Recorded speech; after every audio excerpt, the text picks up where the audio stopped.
Et un jour, il y a un ami qui m'appelle, qui me dit: «Écoute, je suis à Bobigny et je viens d'avoir le dossier Cash Converter et par contre, je te dis Je suis à juste» Bobigny, au au tribunal. tribunal de commerce. Exactement, je suis au tribunal de commerce, j'ai le dossier Cash Converter.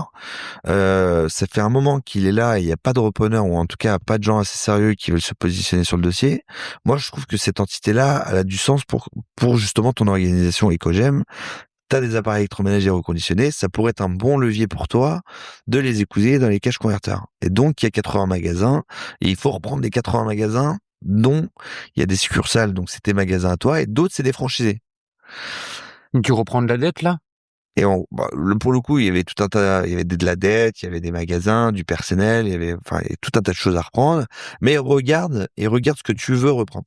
Donc, et là, je me dis, le challenge est quand même assez puissant parce que, un, je voulais le faire d'être dirigeant d'une boîte qui n'est pas la mienne. Deux, cash converter, tu vois, pour moi, ça m'a rappelé ma jeune enfance où je prenais la tête à mes parents pour y aller, vendre mes jeux et jouets pour justement, avec 2 jeux, tu pouvais racheter un nouveau jeu, et donc c'était une expérience assez dingue. Et c'était émotionnel, si tu veux. Donc, je me dis, OK, ça pourrait m'intéresser. Et en plus, je regarde un peu le secteur où je vois que la crise, elle est en train d'arriver, et je vois tu vois, le pouvoir d'achat, c'est un peu le sujet du moment, etc. Je me dis, pourquoi pas? Donc, je fais une offre.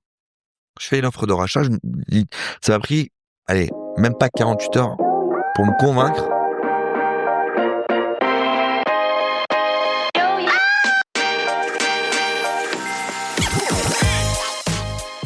Bonjour et bienvenue sur les Digital Doers. Depuis 2019, je prends le temps de rencontrer celles et ceux qui façonnent et transforment le commerce en France, des dirigeants de marques, d'enseignes, de plateformes, de DNVB ou de solutions qui vivent de l'intérieur les grandes mutations du commerce.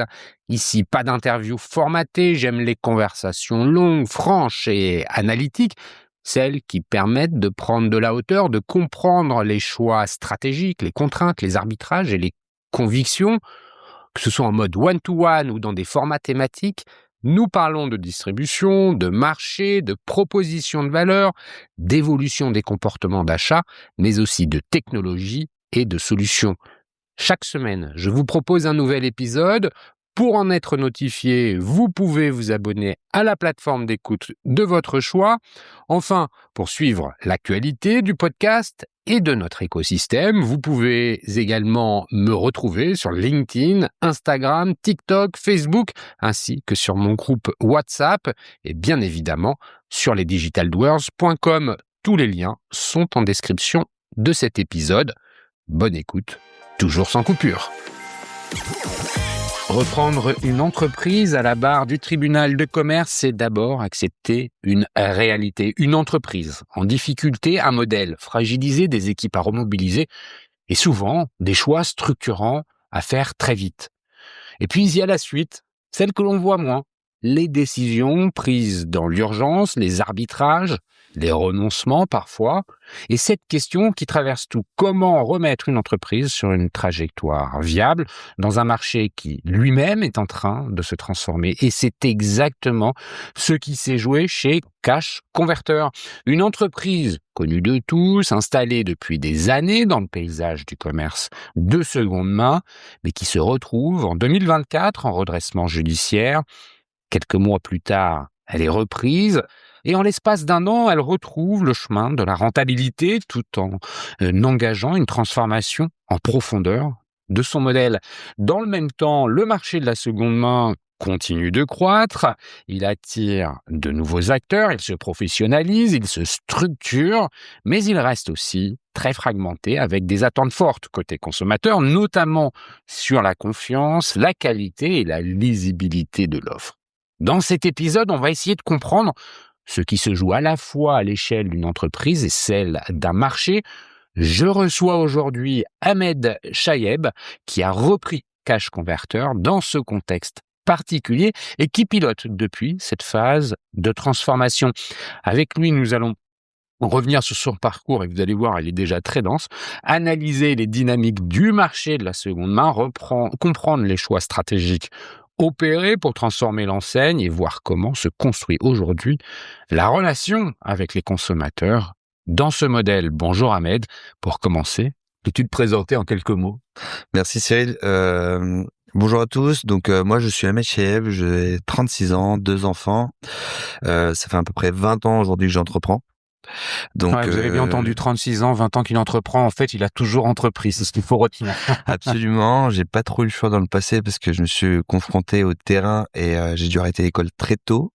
Et de ce fait, j'ai dû rebondir très rapidement. Et pour être transparent, le premier métier qui s'est offert à moi, c'était plutôt le transport. Il y a une personne qui m'a proposé de rejoindre l'aventure en tant que livreur. Donc j'ai vraiment débuté sur le terrain et de toute manière, c'est ce qu'on va un peu voir tout au long de cet épisode, c'est que ce qui me caractérise aujourd'hui, c'est vraiment le terrain. J'aime ces métiers où il y a un peu des choses à défraîchir.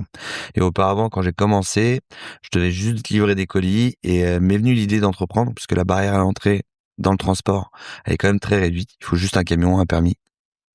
Et à partir de ça, j'ai commencé à rejoindre plusieurs C'était la aventures. livraison de quoi que De t'as petits, commencé? de petits colis à l'époque, c'était principalement Nespresso et aussi Oura, où c'était de la livraison de courses à domicile. Et en réalité, c'était le boom un peu du e-commerce. Donc les nouvelles enseignes commençaient à éclore. Il y avait à l'époque Pixmania, avant qu'Amazon arrive, hein, évidemment. Et c'était le boom de on livre chez l'habitant, ce qu'on appelait ça, on appelait ça de la livraison boîte aux lettres. Donc très concrètement, c'était en boom. Il y avait de la demande. Je me suis un peu professionnalisé dans le secteur et j'ai développé, on va dire 2 ou 3 ans plus tard, une technologie qui m'a permis en tout cas de mieux consolider et optimiser mes tournées et c'est ce qui m'a permis de croître très rapidement. Attends, là, je fais un stop 2 secondes parce que j'aimerais bien que ce soit très concret. T'as ton camion, Ouais, t'as 2, 3, 4 clients, je sais pas. Enfin, tu commences par un, forcément. tout à fait, Euh, L'idée, c'est de faire le pick-up des produits à livrer chez le consommateur. absolument. Donc tu te rends dans un entrepôt, tu prends les colis, t'as les bordereaux de livraison et tu Tout fais à fait. et tu fais ta tournée. Exactement. À l'époque, on était encore au plan. Ok. Euh, une fois que t'as fait ça, t'as voulu progresser dans le business. C'est comme ça que je le comprends, parce que tu parles de techno, t'as voulu optimiser, ça veut dire En qu'il y avait fait, si tu plus veux, de je me suis volume. retrouvé avec un camion évidemment en amorçage. Après, je me suis retrouvé en tant que gestionnaire d'équipe. Donc, j'ai eu plusieurs camions, jusqu'à 40 camions. Et vu qu'on était à l'époque encore au plan, c'était un peu compliqué de trouver des collaborateurs justement pour Quand tu dis au plan, c'est quoi? en fait, tu avais ta carte et donc tu avais des tournées qui étaient sur des arrondissements et tu devais justement positionner tes 50 points de livraison sur ta carte. Donc, autant te dire que tu prenais 1 heure et demie en moyenne avant de démarrer ta journée, ce qui était assez chronophage, et trouver des bonnes ressources qui connaissaient encore tout Paris. De l'époque, il y avait les chauffeurs taxi ou tu avais les anciens livreurs, mais qui, eux, ne voulaient pas aller livrer du colis, tu vois. Donc, c'est comme ça que moi, il m'est venu l'idée de dire, en gros, comment je peux optimiser justement cette méthode. Il y avait beaucoup de gens qui étaient demandeurs pour avoir accès au métier, mais qui n'avaient pas du tout cette faculté d'aller justement positionner ces points de livraison sur la carte. Et j'ai créé justement une technologie qui permettait directement de faire ce calcul Et cette d'itinéraire. techno, comment tu l'as créée? Qu'est-ce que t'as comme capacité, comme connaissance de dev? Zéro. Mais comment tu fais? Il y a que le bon sens humain où j'en ai parlé justement à un ami qui lui était justement dans le dev et qui m'a dit mais en fait pourquoi tu ferais pas comme ça et je lui ai dit bah écoute pourquoi pas le faire ensemble et c'est comme ça qu'on l'a mis en place. Donc il y avait une version bêta qui est sortie 3 mois après l'idée. Donc on faisait ça avec des tableaux Excel où on connectait une API Google qui permettait d'optimiser ce parcours-là et à partir de là c'est devenu une vraie technologie et une vraie interface Donc, qui permet de avait... faire la planification des tournées Exactement. en fonction de critères, en On fonction prenait de... tous les points, en fait, tu avais une cinquantaine de points, on les répertoriait sur une carte de manière digitale, et en fait, n'importe quel livreur, il avait dans l'ordre tous ses points de livraison, il avait plus qu'à les respecter et les saisir dans son GPS. Et c'était une vraie révolution à l'époque. Comment tu fais pour passer de 1 à 40 camions et en combien de temps tu le fais? Ce que tu racontes l'histoire, là, ça va très très vite. Mais concrètement, comment ça se passe? Pourquoi t'y arrives? Comment tu fais pour financer les camions? Est-ce que tu prends des risques? Comment tu le fais? Bah, Et où est-ce que tu fous 40 camions la nuit quand il y a pas besoin de les... alors, Tu vois, il avant y a d'arriver toutes au ces... camion, évidemment, il y a eu plusieurs étapes. Hein. On est passé de 1 à 5. Déjà, c'était un gros levier. Donc, c'était plutôt de la location de camions. On investissait très peu au départ. Justement, j'étais vraiment dans cette dynamique du test and learn. Ensuite, il a fallu justement faire croire un peu la viralité du modèle. Donc, en fait, c'est que de l'engagement. Il faut savoir que la majorité des clients qui m'ont suivi tout au long de mon parcours, c'est la confiance. Pourquoi? Parce que j'étais investi, impliqué, je passais. Mais t'avais 20 piges, comment J'avais 20 piges, on j'avais mes fait pour potes. obtenir la confiance de tout le monde? L'énergie folle que j'allouais, le temps, tu m'appelais à 20h, je répondais, tu m'appelais à 22h, je répondais, tu m'appelais à 5h du matin parce que t'étais en difficulté, je répondais. Donc c'est ça qui plaisait beaucoup et l'énergie que j'y allouais. Et étant donné que j'avais quitté un peu l'univers familial, tranquille, ou tu vois, l'univers scolaire, il fallait que je me fasse et que je me fasse vite. Et c'est comme ça qu'en fait les gens ont cru en moi. Et la réalité dans l'entrepreneuriat, ce qui est passionnant, c'est que tu as beaucoup de dirigeants qui justement te voient en mini eux. Donc c'est-à-dire ils se disent ils se projettent, ils se disent OK, en fait c'était moi il y a 20 ans, ce mec-là il est intéressant, je vais l'accompagner, je vais lui faire confiance et je vais le faire grandir. Hyper intéressant. Comment tu te rends compte à un moment que quand tu es tout seul dans ton camion, parce que c'est comme ça que tu me racontes, tu as commencé. Tout à fait. T'as acheté un camion ou loué un camion. J'ai loué un camion. T'as loué un camion et puis t'es allé faire tes livraisons. C'est ça. Il y a un moment où tu t'es dit quoi? Tiens, là, je sais que si j'ai un autre livreur avec un autre camion, mes clients vont remplir son camion. Comment ça se passe? Tu vois, ce déclic où tu te dis, j'ai pigé qu'il y avait un truc à faire. En fait, si tu veux, il y avait l'ascension de Nespresso qui faisait qu'il y avait beaucoup plus de demandes. Donc, en fait, le partenaire qui m'allouait les tournées avait énormément de besoins. Et c'est comme ça que lui est venu me voir en me disant, est-ce qu'il y aurait pas un intérêt à ce que tu mets un deuxième camion? Et donc, si tu veux, comment j'ai construit le truc au début, autant dire que c'était un peu du bricolage. J'ai appelé un copain qui a été disponible, qui a pris une camionnette et qui a commencé.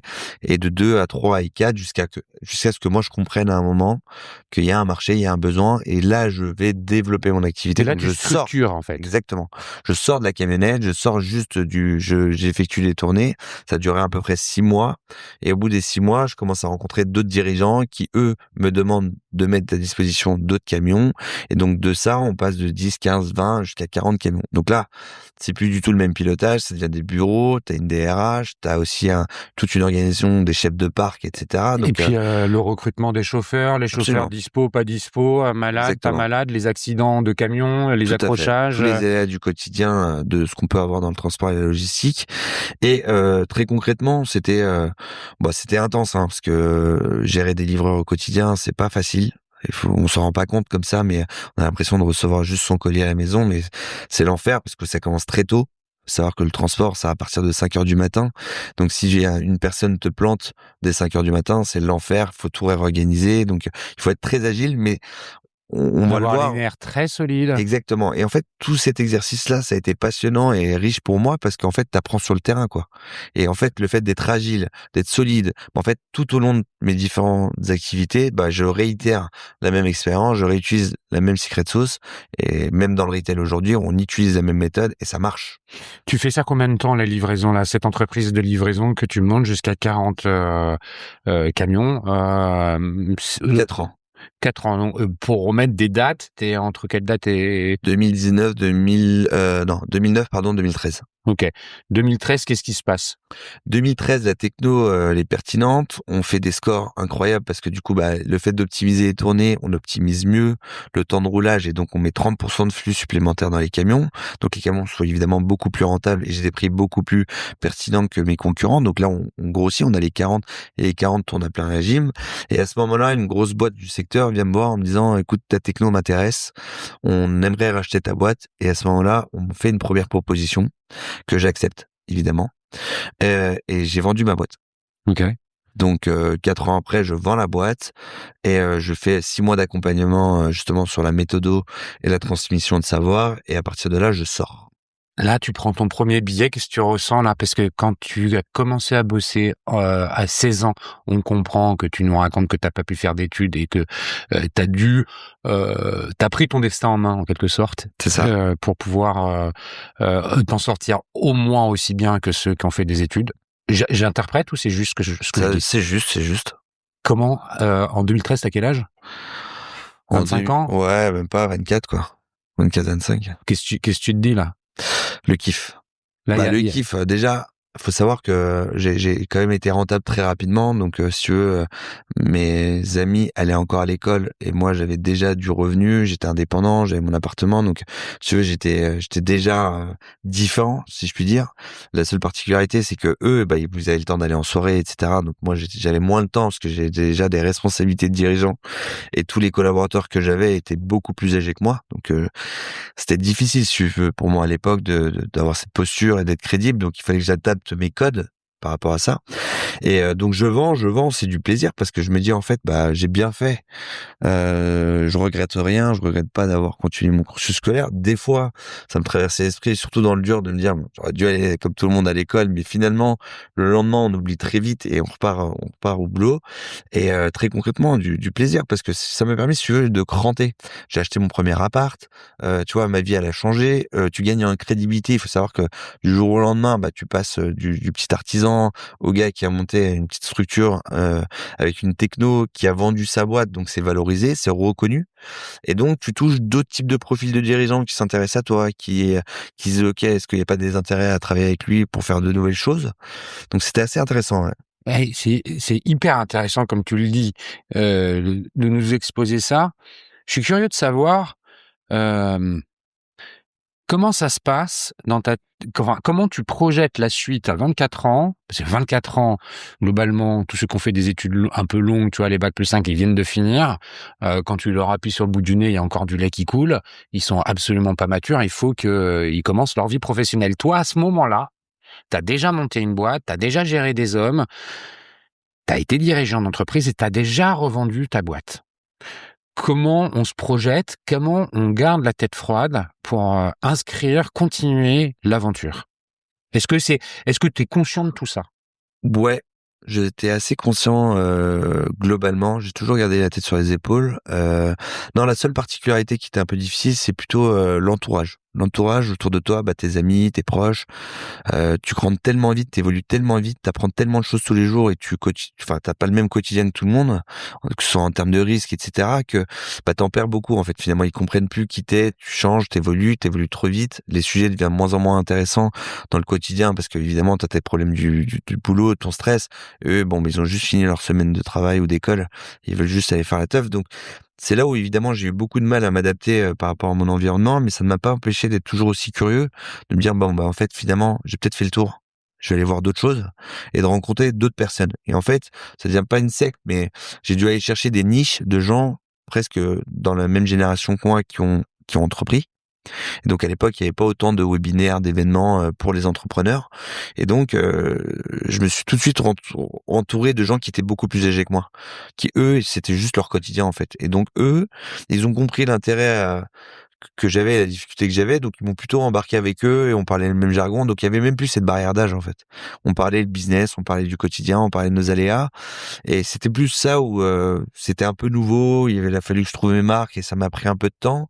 Mais une fois que j'ai compris, après c'était un peu une réalité lambda, ça tournait quoi. Comment tu continues ton business? Comment tu continues ta vie pro? Écoute, je sors, je sais pas trop quoi faire pour être honnête avec toi. J'ai eu un laps de temps, allez, je dirais le max que j'ai eu, c'est 2 mois. À ce moment-là, j'avais un copain qui était chef pâtissier à l'étranger, donc il bossait pour la durée. Et à ce moment-là, la durée lançait son expansion à l'international et envoyait son chef du Koweït à Paris pour acheter ses matières premières. Donc, et c'est à ce moment-là où j'ai proposé à cet ami de lui proposer justement une solution de pourquoi pas moi lui acheter ces produits-là et de lui exporter partout là au Koweït typiquement, mais qu'au lieu qu'il prenne un taxi, qu'il allait faire le tour de Paris, que je le fasse pour lui. Et en fait, de ça, j'en suis venu à lui ouvrir une première expédition, plutôt lui envoyer une première expédition, une deuxième, et après on en est venu à parler de conteneurs et de nouveaux projets. Donc en fait, Là, les produits que tu achètes à Paris, c'est quoi? C'est des matières premières à l'époque. C'était pour vraiment faire de les la vanille, macarons? du chocolat, de la poudre, de l'arôme, des colorants, ce genre de choses. C'était vraiment des petits produits. Et en fait, de fil en aiguille, l'expansion était à son sort. Ils ont ouvert plus de 25 pays et en fait, il fallait aller très très vite. Et ils n'avaient pas de solution. Et Donc donc, ils ouvrent les magasins sans se poser la question de savoir comment ils vont faire les appros. exactement. En fait, on pensait que ça allait être plus simple, mais la réalité, c'est que ils se sont rendus compte que chaque pays avait sa propre législation et en fait, tous les produits devaient être étiquetés à la langue produits du pays et que c'était beaucoup plus compliqué que prévu. Et il m'a pris l'idée de me dire en gros pourquoi pas les aider et pourquoi pas les accompagner. Donc j'ai fait un premier test, c'était un peu compliqué, mais j'ai réussi à m'entourer et j'ai réussi. Et on est venu à la discussion de pourquoi pas devenir leur centrale d'achat et en fait de référencer tous les produits au niveau de ma société, que ce soit en alimentaire et non alimentaire. Donc c'est tout ce qui est pétrin, batteur, etc., four professionnel, et quitte à ouvrir des labos finis, clés en main. Et pendant 2 ans, j'ai fait plus de 25 pays, partout dans le monde, Asie, Moyen-Orient, etc. Et j'ai ouvert 25 labos pâtissiers la durée. Combien de temps tu mets là pour en arriver à faire ça entre le moment où tu envoies les premières commandes au Koweït Ça a été très très vite. En vrai, j'ai même pas vu la chose arriver. On a fait le premier test 1 mois après, parce que il m'appelle en me disant bon, écoute, je peux pas venir. Est-ce que tu peux pas le faire pour moi?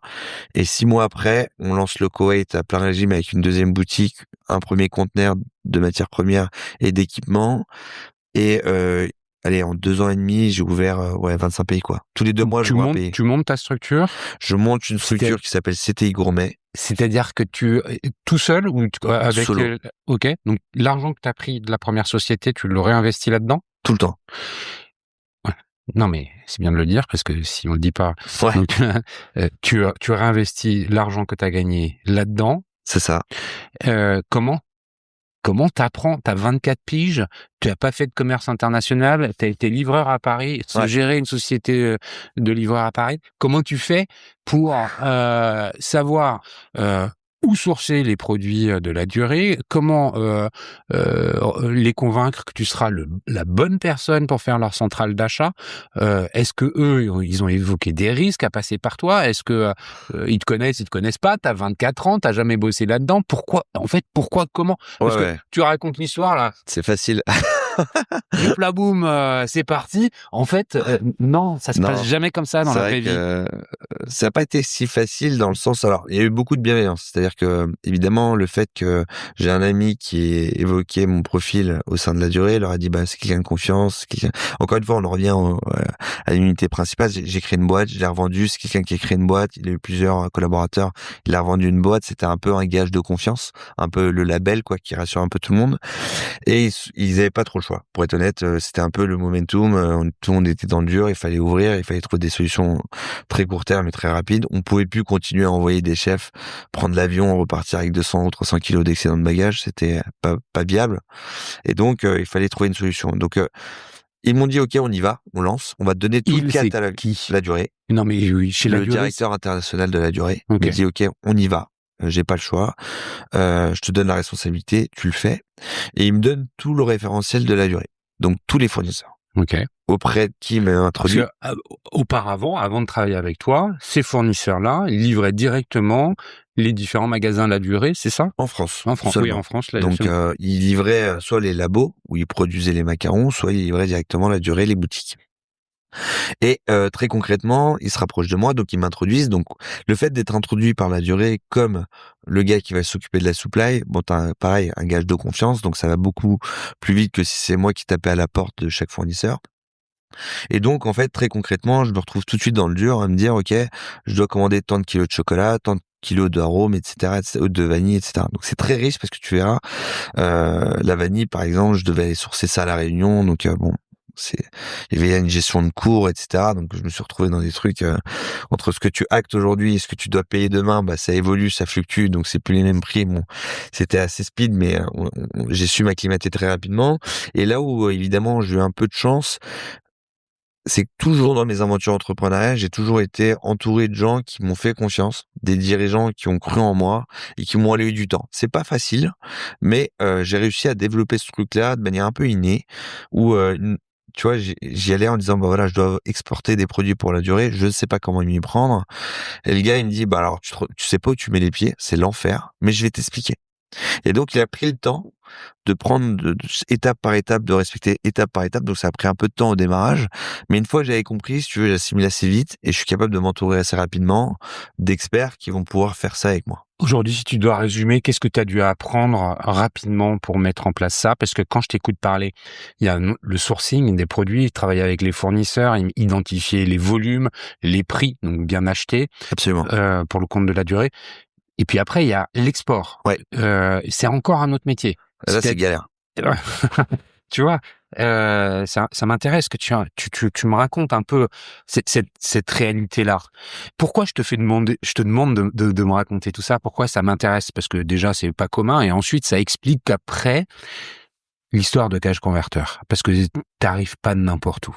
T'as déjà fait beaucoup et t'as beaucoup appris. Donc, qu'est-ce que tu dois faire très vite, comprendre, et qu'est-ce que, là, tu dis l'export, c'est la merde. Bah, c'est la merde. En fait, tu dois de chaque fournisseur obtenir tout un tas de documents pour s'assurer que tous les produits sont conformes et qui respectent la législation étrangère. Typiquement, tu as des produits à base d'alcool que tu peux pas du tout exporter au Moyen-Orient, c'est interdit, ou à base de gélatine de porc, par exemple, ou même tout type de gélatine hors poisson, quoi.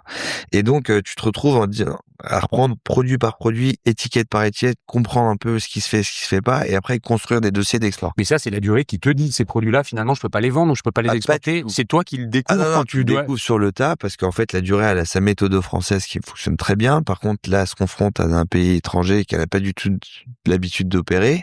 Et donc, sur le tas, ils se rendent compte que c'est plus possible. Et qui s'en rend compte? C'est moi quand je suis en train de préparer les dossiers. Donc là, tu les alertes en leur disant, les cocos, les produits que vous vendez en France, qui sont fabriqués comme ça, exactement, au Koweït, ce sera pas possible. Tout à fait. Pourquoi? Parce qu'en fait, on est en train de traduire chaque étiquette de produit pour justement l'adapter au pays. Donc, on est en train de traduire en arabe. Et là, pour le coup, on se rend compte qu'il y a de l'alcool, de la gélatine de porc. Et là, déjà, ça me saute aux yeux. En plus, j'en parlais à mon transitaire en lui disant, qu'est-ce qui se passe? Il me dit, t'oublies. Et donc, tu te rapproches justement du chef en lui disant, bon, chef, là, c'est compliqué, on peut pas y arriver. Si on veut le faire, faut que tu trouves autre chose. Donc, je me retrouve, si tu veux, à regarder un peu sur le web ce qui se fait, trouver d'autres acteurs, tenir des échantillons, leur envoyer. Enfin, je gère un peu tout le truc. Et c'est tout l'état d'esprit, l'agilité que j'ai pu avoir sans les consulter. T'es tout seul, là, à faire Je suis solo. Je suis solo. Et pour être honnête avec toi, j'avais même pas de bureau. J'étais chez moi, en train de me dire, le télétravail n'existait pas à l'époque. Tu vois, je suis chez moi en train de me dire, mais attends, dans quel truc je me suis embarqué, dans quel bourbier je me suis mis, quoi. Tu parles du transitaire, il a fallu que tu saches que t'apprennes ce que c'est qu'être un transitaire, que tu les contactes. Comment t'as été Ouais, alors si tu veux, j'ai toujours eu un réseau un peu large d'entrepreneurs, etc. Donc en fait, à force de rentrer dans des discussions de près ou de loin, tu vois, et d'avoir gravité tout autour de Rungis, j'ai toujours compris ce que c'était un transitaire et la mission d'un transitaire. Donc si tu veux, c'était pas nouveau pour moi, je l'ai pas découvert sur le tard. C'est m'est venu un peu de manière logique, et je me suis rapproché d'un pote qui connaît un pote, et c'est toujours comme ça que je fonctionne.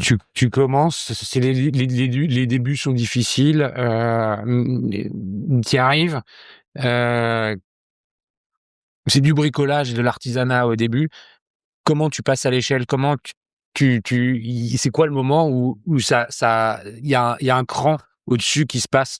Tu fais pas ça chez toi tout seul avec un laptop sur tes genoux pendant très longtemps, j'imagine. Le cran, c'est que déjà tu commences à avoir les produits, c'est physique, c'est palpable, donc tu commences à remplir ton conteneur. Tu te dis bon, en espérant que tout se passe bien, sinon le conteneur il est bloqué, il sort pas. Et c'est vu que c'est des denrées alimentaires, qui dit conteneur bloqué, tu commences, enfin en gros, il suffit que tu perds tout, quoi. Donc le goal, le touchdown, c'est quand le produit il sort, en fait. Finalement, quand ton client qui t'appelle, qui te dit le conteneur est arrivé, c'est bon, on va commencer à opérer. Et là, tu te dis ouf, enfin. Et encore heureux, c'est que on a réussi à respecter tout. Bon, il y a eu quelques lacunes, hein, évidemment. La première, c'est toujours un peu comme la première crêpe, tu te loupes un peu, tu vois. Mais après, c'est parti. Mais dans les faits, on a réussi à corriger un peu le tir, et là, tout le monde est content. C'est un peu comme si tu lançais une fusée, quoi. Enfin, ça a décollé, c'est bon, c'est en orbite, t'es détente. Donc nous, on a fait comme ça, et dès que c'est OK, maintenant ils m'ont dit OK, on a X nombre de pays à ouvrir. Comment on fait? Et en fait, il a fallu adopter cette méthode-là, garder 80% et adopter les 20% par rapport à la législation du pays. Et donc, en fait, quand tu fais l'Asie, bon, tu dois t'adapter, trouver un traducteur, justement pour tout refaire, etc. Donc, bon. Après, c'est du copycat, hein. Après, t'embarques des équipes, tu formes des gens, et c'est quoi les premiers, les premiers profils que t'as recrutés pour t'accompagner? C'est des acheteurs? C'est quoi? Non, plutôt, c'était un bon transitaire. Donc on a recruté leurs ressources en interne parce qu'il a fallu justement s'adapter. Ils avaient déjà des méthodos, des facilités, je dirais, à faire les documents et avoir, tu sais, tu dois tout faire légaliser. Donc tu vois, tu devais avoir des relations avec les ambassades, etc. Et ça prend parfois 3 semaines, 1 mois, 2 mois. Et le fait d'avoir justement des personnes qui l'ont déjà fait dans le passé, ben, tu gagnais un temps incroyable. Et donc ça me permettait de cranter en termes de crédibilité et devenir expert de cette niche-là. Donc tu vois, de la durée, je me suis tout de suite développé. J'ai été voir Pierre Hermé, Christophe Adam, toutes les autres enseignes. C'est ça, c'est et la je suis question. devenu la rockstar un peu du secteur, quoi. Donc en 3 ans, j'étais le pure player. Je faisais un conteneur toutes les 2 semaines, quoi. À 27, 28 ans. Même pas, j'avais 25, 26, quoi. C'était dans la continuité. 1 an et demi après, tout le monde a commencé. En fait, la durée a donné un peu le ton. C'est lui qui a commencé à s'exporter un peu partout. Les autres ont essayé de faire la même chose, donc ils se sont retrouvés dans la même panade. Et il y avait qu'un mec qui savait faire ça, c'était moi. Et il venait me voir en me disant, et j'avais directement accès à tous les chefs, etc. Donc c'était une expérience de dingue.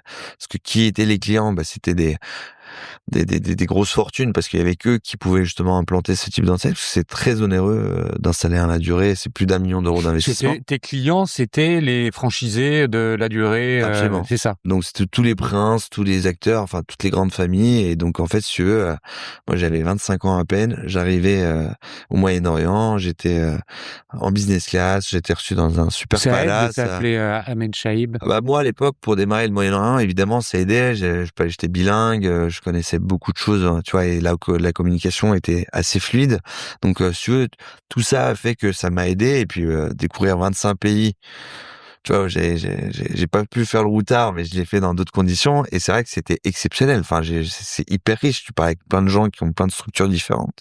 Ça peut que être stimulant, tu vois. Tu développes cette activité avec les autres. En France, c'est vrai qu'il y a quelques pâtissiers de renom. Oui. Et tu mènes ça jusqu'où? Jusqu'au bout, je dirais. Parce qu'à un moment donné, si tu veux, on a eu la salve Instagram où c'était l'effet tendance, t'achetais ta pâtisserie, tu prenais ton plan en photo, c'était très à la mode. À un moment donné, au bout de 3 ans, ça s'est un peu essoufflé.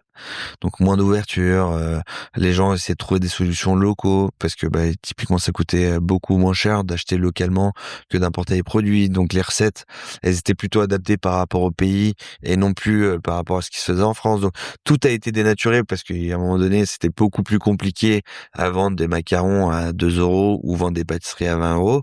Donc c'est là où j'ai vu qu'en fait à un moment donné c'était standard, mais je voyais pas comment je pouvais aller cranter davantage, quoi. Donc j'ai développé un peu de techno pour aménager les labos en utilisant la techno d'IKEA où tu pouvais construire ta cuisine tout seul. J'ai adapté ce modèle-là à l'échelle du B2B et je me suis dit bon, je vois pas comment j'y arrive et en plus je viens pas de l'industrie je suis pas pâtissier, donc j'ai pas la créativité qui va bien pour pouvoir être précurseur de nouveaux produits, matières premières, etc. Donc je me suis dit bon, je commence à tourner un peu en rond, je me pose des questions et en est venue l'expérience de revenir dans le transport parce que j'avais craqué une partie de la chaîne mais pas la totalité et c'est comme ça que j'ai monté juste après Box to Home.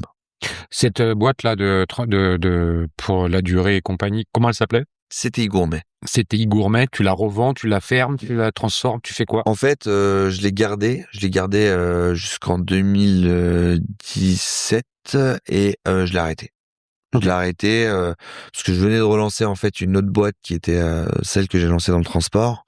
Ça commençait à me prendre beaucoup trop d'énergie et en fait être sur les deux fronts c'était compliqué, donc j'ai arrêté. C'était Gourmet. Tu fais pas, tu prends pas de cash en la revendant, tu la fermes. Et ça veut dire qu'elle a été bien rentable pendant toutes ces années-là. Dès le départ j'étais rentable. Moi j'ai toujours fait des business rentables. Donc ça veut dire que tu t'es servi sur les dividendes de la société pendant ces années-là? Tout à fait. Ok. Tu y mets fin en 2017, donc 4 ans d'activité. C'est ça. C'est ça. Pour pouvoir revenir sur le transport. Absolument. Et le transport, c'est vraiment le biais des hasards. Je vais chez Ikea. Simple. J'achète un canapé. Je dois me faire livrer. Je dois emménager le lendemain. On me dit, il y a 3 semaines de délai de livraison et ça va me coûter 139 €. Je trouve ça très cher. Et je me dis, mais c'est absurde d'attendre 3 semaines alors que le canapé est disponible, je l'ai sous les yeux. Donc j'appelle un copain à moi qui est un ancien de mes livreurs justement, qui a lancé sa boîte entre-temps et qui est devenu indépendant. Je lui dis, est-ce que t'es pas dans le coin? Je suis à Évry, est-ce que tu peux pas venir récupérer mon canapé? Et il me dit, ok, j'arrive. Donc entre-temps, vu que je suis dans le magasin, je demande à rencontrer un manager. Je vois le manager, on en parle, on se revoit 3 semaines après. Je lui dis que je suis capable de lui faire une solution dans son magasin qui est capable de livrer le jour même sur un créneau de 2 heures, moins cher que ce qu'il propose. Et j'ai eu la chance de rencontrer un mec hyper brillant, David Texera. Le gars, il n'hésite pas une seconde. Il me dit, OK, on y va. Donc on y va, mais j'ai pas de techno. Tu vois, j'ai rien. Ni de camion. Mais c'est Faut pas y grave, aller. ça se Mais loue. c'est pas grave. Et en fait, je me suis dit, au lieu de me prendre la tête à relouer et refaire de zéro, vu la taille du marché, j'ai Donc là, tout on est sur du hors gabarit, hein, parce Absolument, que c'est plus de pas, 30 kilos. c'est pas la messagerie. Exactement. On change de dimension et une problématique. Exactement. Et là, je me dis, finalement, c'est pas un homme, un camion, c'est 2 hommes, un camion, puisque les produits sont lourds, il faut pas les esquinter. Et le consommateur veut le produit dans son domicile. Il va pas se taper les 5 étages sans ascenseur. Et je me dis, comment je vais m'y prendre? Je ratisse un peu autour de moi, j'appelle tous les anciens dirigeants que j'ai pu rencontrer dans le transport, etc. Et je leur dis, comment vous êtes optimisés? Ils me disent, on a continué notre activité, sauf que à 14 heures, on a fini notre tournée. Et à partir de 14 heures, mon camion ne roule plus. Et c'est là, Manu, il dit, mais c'est comment je peux optimiser, justement, parce que le camion, il est payé. Donc, en fait, il est disponible. Le collaborateur, il peut finir plus tôt. Donc, c'est comment je peux lui rajouter un peu de business pour faire du complément de revenus. Et c'est comme ça que j'ai lancé l'activité. Mais bon, dans le discours, au départ, j'avais dit, vous inquiétez pas, je vais vous créer une techno de malade. Sauf que dans les faits, j'avais pas la techno encore. Donc là, tu te dis, mes collègues dans le transport, ils ont des camions qui ne tournent pas l'après-midi. C'est ça. Globalement, Ikea, c'est pas tellement le matin, et puis c'est pas grave si il peut dire à son client, tu seras livré que dans l'après-midi. C'est ça. Donc l'idée, c'est d'utiliser ces camions qui sont disponibles pour pouvoir faire les livraisons dans l'après-midi d'Ikea. Mais pas que, parce que si tu veux, t'avais des gens qui commençaient très tôt le matin et qui finissaient à 14 heures, et t'avais d'autres personnes qui commençaient à 14 heures et qui finissaient à 22 heures. Parce qu'en fait, dans les tournées, t'as différents types de marchés. Donc tous les camions sont pas dispo. Et tous les camions ne sont pas dispo, mais en réalité, quand tu consolides, t'as des gars qui sont pas dispo le matin parce qu'ils tournent, mais t'as aussi des gars qui sont dispo le matin parce qu'ils vont tourner seulement l'après-midi. Donc en fait, en réalité, j'avais une amplitude de camions disponibles le matin et une amplitude de camions disponibles l'après-midi. Parce qu'il y avait beaucoup de volume, tu réussissais à trouver j'ai toujours une solution. Exactement. Donc, le mec d'Ikea, il faut que lui, il te file les commandes. Exactement. Il va pas t'envoyer des emails à chaque fois qu'il y a une commande. Je me suis installé chez lui. En fait, si tu veux, je lui ai dit, écoute, les clients, ils sont en fin de parcours, ils vont retirer leurs marchandises. Ils vont attendre 2 heures ou 1 heure, ça dépend un peu le créneau. Mais les week-ends, c'est assez long, généralement, parce qu'il y a beaucoup de monde qui arrive évidemment en même temps. Et la seule option qui s'offre à eux, c'est la livraison dans des délais assez longs ou la location de camionnette, mais qui ne répond pas à tout le monde. Je lui ai dit, écoute, moi, je serai la 3e solution, en fin de parcours, devant le retrait marchandise. J'installe un petit desk, je mets des collaborateurs et je prends les commandes, on me laisse la marchandise, le client rentre chez soi, 2 heures après, il l'a. Il me dit, OK. Donc, au final, c'est ça la techno. Ah la techno est là. Il me dit, OK. Donc, nous, papier stylo, évidemment, on fait un pricing au nombre de kilomètres. Donc, on rentrait dans Map combien l'itinéraire entre le point A et le point B. Ça nous donnait le nombre de kilomètres. On mettait un prix au kilomètre. Donc, 2 € à peu près à l'époque du kilomètre. Donc, si t'habitais à Neuilly, tu faisais, je dirais une bêtise, 30 kilomètres, ça te coûte 60 €. Et si tu veux à la livraison à l'étage, ça va te coûter 80 €. Donc, on était 2 fois moins cher que ce que proposait Ikea, mais avec une solution jour J. Ikea, il appelle, comment ils s'appellent les transporteurs Ikea, enfin les gros transporteurs. Vire à l'époque. Vire à l'époque, ouais. Vire. OK. Et qui vient faire le pick-up à un autre moment et qui livre 2-3 semaines après en fonction de son plan de transport. Ouais.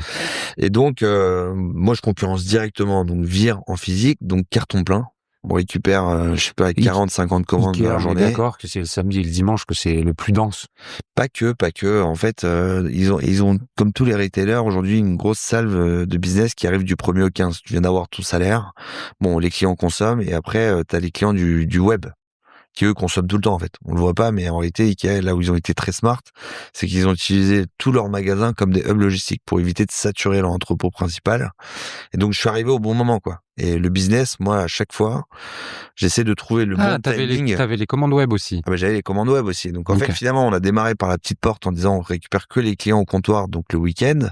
Après, on a fait des opérations coup de poing avec eux pour justement booster. Et étant donné qu'on était capable de livrer le jour même une cuisine, où ça augmentait leur vente. Donc, c'est devenu un outil d'aide à la vente.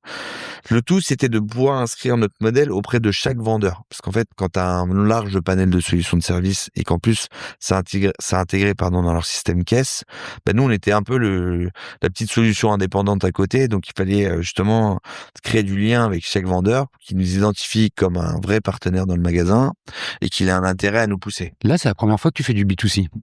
Absolument. Ah, là, je suis frontal. C'est-à-dire que j'ai le conso. En plus, moi, je fais du B2B2C parce que mon client, c'est Ikea. Je suis chez lui, c'est lui le donneur d'ordre, mais je dois opérer ses clients. Et tu les factures, ces clients?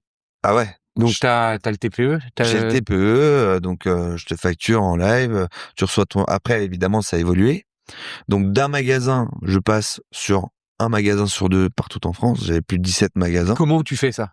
Tu me le raconte pas, je passe de 1 à la moitié des Ikea. Comment je fais ça? J'éprouve. En fait, si tu veux, Après cette expérience à Évry. Ouais, ça a duré l'expérience 3 à 6 mois. Ok. C'est probant. C'est probant, ils sont contents, ils réessayent sur un autre magasin parce qu'ils se sont dit ok, on est en Île-de-France, ça marche, mais est-ce que ça pourrait marcher en Provence? Ils m'envoient à Brest. Je me retrouve à Brest, si tu veux, à me dire ok, en fait, on va faire en sorte que ça marche. Ça a marché. Donc on a éprouvé le modèle. Donc, comment tu fais pour trouver les camions à Brest? Pareil, système D. On appelle des transporteurs justement tout autour qui ont opéré pour la Poste, Chronopost, tous ces acteurs-là, en leur disant on a des solutions on a de la marchandise à mettre à disposition à partir d'une certaine heure. Il nous faut X nombre de camions. Et en fait, celui qui est disponible, il se connecte sur la plateforme. Donc, entre-temps, évidemment, j'ai bossé sur la techno. J'ai fourni une app justement à chaque livreur en m'inspirant des codes de Uber. Et en fait, dès que le gars il a fini sa tournée, il se connecte. Nous, on lui pousse de la marchandise et en gros, il vient la récupérer. Là, t'as monté une structure, une nouvelle entreprise. Boxtome, absolument. Boxtome. T'es tout seul à bord. J'ai toujours été tout seul à bord. Tu vois, même si je connais les réponses, je te les fais lire parce que c'est plus sympa quand c'est toi qui les dis. T'es tout seul à bord. Tu mets beaucoup au capital pour développer ça? Ouais, j'ai mis un peu d'argent. En gros, j'avais mis 250 000 euros en amorçage. T'avais besoin de cet argent pour faire quoi? J'avais besoin de cet argent, déjà pour payer les salaires, parce que même si t'encaissais en magasin, t'avais quand même besoin de payer les salaires, parce que j'avais des collaborateurs physiques qui étaient sur le point de vente en magasin. Après, pour justement développer la techno, pour commencer à développer des supports marketing, etc., pour nous faire connaître au grand public et pas perdre de temps justement sur la partie développement commercial. Je me suis dit, si ça se développe chez Ikea, qui est un des plus gros faiseurs, ça va se développer sur tous les autres marchés, du retail physique, Leroy Merlin, boulanger, etc. Donc, j'ai été tout de suite voir les autres acteurs et leur proposer ma solution. Tu déploies ça, là on est en quelle année? 2018, 17, Alors, on démarre, 18? ça s'est chevauché avec CTI Gourmet, donc on démarre fin 2016, début 2017. Ok. Tu lances ça, 3 ans après, non, on va s'arrêter juste avant le Covid. Ouais, 2020, avant le Covid. Ouais. T'en es où là? Là, je suis alors juste avant le Covid, je peux pas être, on avait développé plus de 200 magasins. Donc là, ça avait plus rien à voir. J'avais plus de 100 collaborateurs. On est passé on faisait déjà 10 millions d'euros de CA. C'était plus la même boîte, quoi. On a démarré un point de vente physique qui faisait 30 000 euros. En 3 ans, tout ça. Voilà, exactement, en 3 ans. Donc là, j'ai eu l'ascension la plus folle.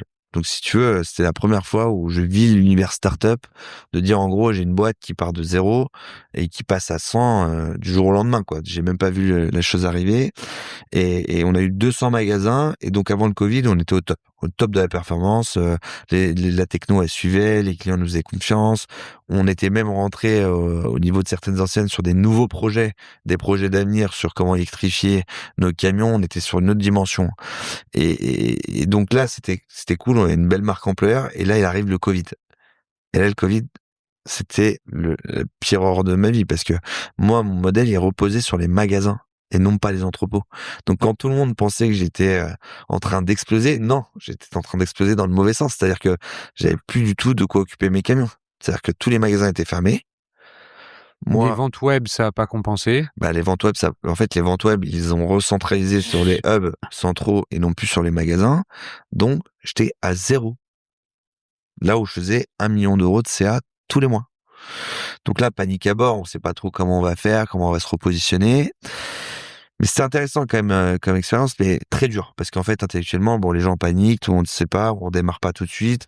Donc nous, on met la task commerciale là où il faut pour appeler nos partenaires en disant comment on peut s'intégrer dans votre format de livraison via le e-commerce, etc. Mais ils disent que pour l'instant, ils ont déjà des solutions, qu'ils veulent pas changer un peu leur fusil d'épaule, etc. Donc il se passe un mois dans le dur, dans le flou total, sans savoir comment on va rebondir. Et pendant un mois, on commence à discuter avec d'autres acteurs pour dire, OK, comment on peut redémarrer des nouveaux business. Et je trouve une petite faille. Mais tu vas voir, cette faille-là, elle est très intéressante parce que je sais plus comment me retrouve à discuter avec un éco-organisme d'un sujet qui est un sujet sur la collecte de vieux appareils électroménagers, la loi AGEC arrive, il faut collecter des vieux appareils, etc.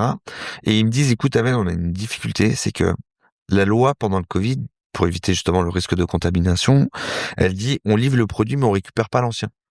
Donc en fait, tu te faisais livrer ton frigo à ton domicile, mais on n'avait pas le droit de récupérer ton ancien appareil. Donc tu te retrouvais avec 2 frigos. Et ça, c'était dangereux pour tous les ménages, les personnes âgées, de se dire en fait, si le produit te tombe dessus et que tu te blesses, en fait, c'est l'éco-organisme qui peut être responsable.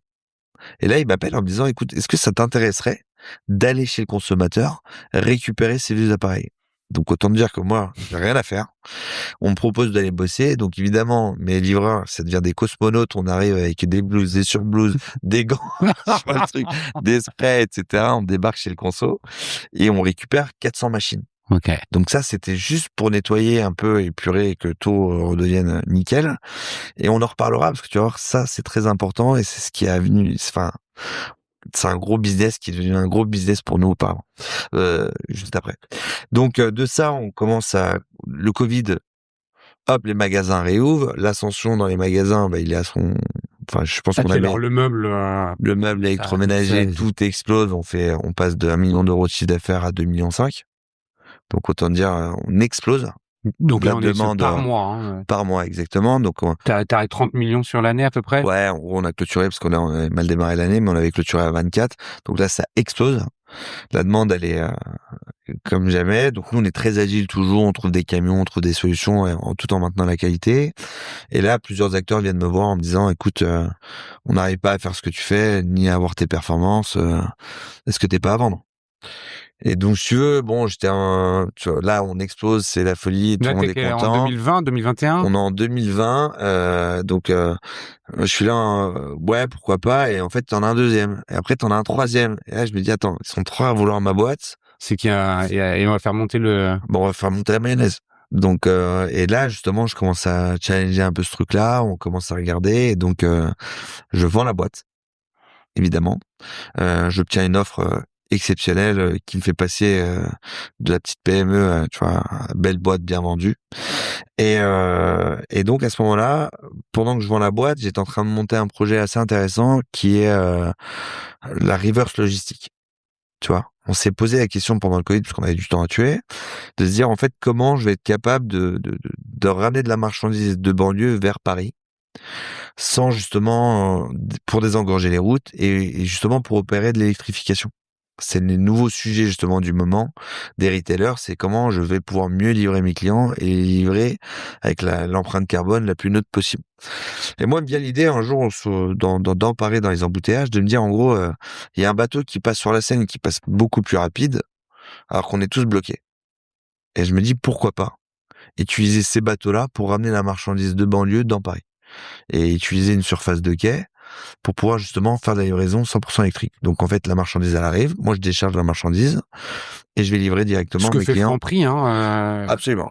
Mais je l'adapte avec un modèle plus léger parce que moi je dois livrer le consommateur. Donc mes camions, ils sont pas aussi gros que Franprix, c'est pas des poids lourds pour livrer des magasins, donc je dois l'adapter au modèle du retail. Et donc on commence à gratter et on commence à se dire en fait pourquoi pas utiliser le modèle du conteneur pour créer des conteneurs justement qui peuvent se greffer sur un châssis de 20 mètres cubes plus adapté. Et on va s'inspirer de ce qui se fait vraiment dans le bateau qui traverse la Seine et ces caisses-là qu'on va pouvoir mettre sur des châssis de 20 mètres cubes. Donc je crée cette techno, justement de la solution justement du bateau, du conteneur en aluminium adapté au châssis de véhicules légers. Je prends les quais et je raconte ça, ils te payent. Et ça, parce que ceux qui connaissent pas, 20 mètres cubes, c'est un camion qui se conduit sans permis poids lourd. C'est ça. C'est la camionnette de livraison qu'on voit un peu partout, un peu costaud. C'est plus gros que le Trafic ou le Master. La grosse caisse. C'est des fameux camions Iveco, C'est ça. Mercedes qu'on voit un peu partout. Pardon pour cette Non, t'inquiète pas. digression, mais c'est juste pour dire, on parle de containers, mais on parle pas de camions énormes. On parle de Petits camions adaptés à la circulation urbaine. C'est ça. Et donc, je crée ce truc-là et ça cartonne. C'est tout de suite rentable. Ça s'appelle comment? Bah en fait c'est box to home toujours, mais fluvial pour le compte d'IKEA. Donc tu peux taper IKEA fluvial, tu vas voir le beau bateau, les caisses. Il y a pas mal de. Et en plus vu que c'était le nouveau truc, l'innovation du moment, ça a fait un carton. Il y a eu énormément de com, de retombées, même aux US et tout. Donc c'était assez exceptionnel. Et à ce moment-là, bah moi c'était un peu la sortie parce que je venais de vendre la boîte. Dans la vente, il y avait ce projet-là, donc j'ai accompli le projet et je sortais. Et si tu veux, il y a un truc qui me travaillait à l'esprit, c'était de me dire en gros comment le bateau, il arrive, il repart à vide, et ça, tu vois, c'est un peu dommage. Et qu'est-ce que je pourrais trouver comme marchandise pour justement remplir mes camions pour le sens retour? Et en fait, en est venu le constat où je t'ai dit pendant le Covid où j'avais pas grand chose à faire, et un jour on m'a appelé pour me dire en gros, il y a des vieux appareils électroménagers à les récupérer chez l'habitant, et est-ce que ça t'intéresserait d'y aller? Je me suis dit en fait, c'est ça qu'il faudrait que je craque. C'est comment je peux récupérer tous les vieux appareils électroménagers et leur donner justement une seconde vie. Parce qu'en fait, tous les produits que je récupère, ils étaient top qualité. Et je comprenais pas réellement, en fait, pourquoi les gens les jetaient. Et je me suis dit, tiens, pourquoi pas regarder un peu ce truc-là? Donc, je rappelle mon contact en lui disant, écoute, j'ai une idée. Moi, j'ai un bateau. Si tu veux, on pourrait aller récupérer, une fois qu'on a livré tous les produits, plein d'appareils électroménagers chez l'habitant, le récupérer de manière préservante parce qu'on y est à deux et ça évite que le consommateur le descende au trottoir. Et en plus, il y a plein de gens qui viennent les récupérer où vous n'en avez pas la traçabilité. Moi, je pourrais tout regrouper en créant une solution où les clients peuvent prendre rendez-vous directement à leur domicile et le jour même ou le lendemain, je pourrais aller récupérer cette marchandise. Ça prend un peu de temps, 2, 3 mois, 6 mois, et au bout de 6 mois, ils prennent du gouvernement une obligation de dire, en fait, vous devez récupérer plus de marchandises de manière qualitative pour justement leur donner une seconde vie. Et donc, à ce moment-là, l'éco-organisme me rappelle. Ils disent, tu sais, ton idée que tu nous avais parlé, est-ce que c'est toujours d'actualité? Et à ce moment-là, je leur dis, ouais, écoute, j'en parle avec d'autres acteurs et tout, sur d'autres filières, etc. Est-ce que tu veux qu'on se pose et on en reparle? Ils me disent, écoute, on a 3 semaines. Et au bout de 3 semaines, tu dois nous lancer une solution. Donc, toujours pris de court. Et moi qui aime bien le défi et qui vient du terrain, bon bah ok, vas-y, pas de problème. Je vous montre la solution. Donc on crée un mini formulaire à travers un Typeform qu'on pousse à travers des collectivités. À l'époque, c'était Boulogne, les mairies du 16e. On avait pris un quartier bien précis où il y avait justement un fort pouvoir d'achat et on pouvait récupérer justement des belles machines. Et l'objectif, c'était de capter ces produits-là pour justement les mettre à disposition des ESS. Une ESS, c'est une entreprise d'insertion. Donc, on peut l'identifier à travers Envie, Emmaüs. Et l'idée, c'était de capter des bons produits, de faire le premier filtre des bons produits, des mauvais. Les mauvais, on les envoyait sur les filières de recyclage. Ouais. Et les bons produits, justement, on les mettait à disposition de ces boîtes en insertion pour qu'ils puissent justement leur donner une seconde vie. Donc, on lance le pilote. Ton donneur d'ordre, celui qui te paye, c'est l'éco-organisme. Absolument. Donc, on lance ce pilote. Du pilote qui devait durer 1 mois, ça a duré plus de 3 ans. De 40 machines par jour, je suis passé à 1000 machines par jour. Et on est passé tout de suite à l'échelle industrielle avec un site à Nice, un site à Paris, qui faisait 5000 m². Et tous les jours, je recevais 1000 appareils dans lesquels je devais faire un diagnostic. Pour certains, je devais justement aller plus loin en le réparant. Et pour d'autres, justement, je devais juste adapter le diagnostic et la pièce détachée pour que justement ces entreprises à insertion puissent les réparer. Donc tu vois, ça s'est passé en moins de 3 mois. Hallucinant. Là, on est en 2021. On est en 2022. Du coup, j'ai vendu ma boîte et donc je suis sorti et donc j'ai eu un peu de temps pour repenser le projet. Et donc je monte Ecogem, qui s'est spécialisé en acteur, un pure player justement du traitement de déchets. Donc sur le papier, quand tu en parles aux gens, ils te voient comme le petit artisan qui va avec sa petite camionnette récupérer les déchets et qui fait ça dans son garage. Mais dans les faits, c'était une vraie industrie. On peut retrouver pas mal de vidéos et de photos sur ce projet. C'était dingue. En fait, si tu veux, je passe du gars qui récupère quelques machines, qui fait du tri, à toute une industrie avec des postes de travail, 70 collaborateurs en moins d'un an. Hein. On ouvre les 2 sites, 70 collaborateurs, des formations, parce que moi je viens pas du tout de la technique, hein, tu sais pas me faire réparer une machine à laver. Donc je rencontre un gars qui était passionné par le projet et qui rentre avec moi dans l'aventure en tant que collaborateur et qui monte toute l'organisation sur l'entrepôt, la logistique, et en fait c'était huilé comme une horloge. Les machines elles arrivaient, tout de suite il y avait un Tu parles de prédiagnostic. ça au passé parce que c'est fini. Tu fais ça 4 ans? Je fais ça 4 ans, en fait, si tu veux, Au bout de 4 ans, il se passe quoi? au bout de 4 ans, en gros, il y a eu des changements en termes d'organisation et de gouvernance au sein de cet éco-organisme, et il y a eu une volonté d'arrêter parce que, ils ont trouvé des modèles plus économes. Parce que, mine de rien, le réemploi, le but de mon test, c'était justement de montrer jusqu'où c'était intéressant de faire du réemploi et à quel prix. Et quels étaient les risques, parce qu'il faut savoir qu'une machine à laver, si vous la remettez pas en eau au bout de 3 semaines, Elle moisit. elle est moisie. Elle s'oxyde, les cartes électroniques, composants électroniques à cause de la vapeur et de l'humidité vont esquinter tous les composants électroniques. Donc, il fallait aller assez vite et évidemment structurer toute cette filière. Donc, en fait, c'était ça un peu l'objet de la mission. Donc, ça s'est arrêté et de cette mission, en fait, j'avais tellement de volume que je savais plus du tout quoi faire de ces machines. J'appelais les gens pour leur dire, s'il vous plaît, est-ce que vous voulez pas venir récupérer des appareils parce que j'en ai trop et mes sites sont saturés.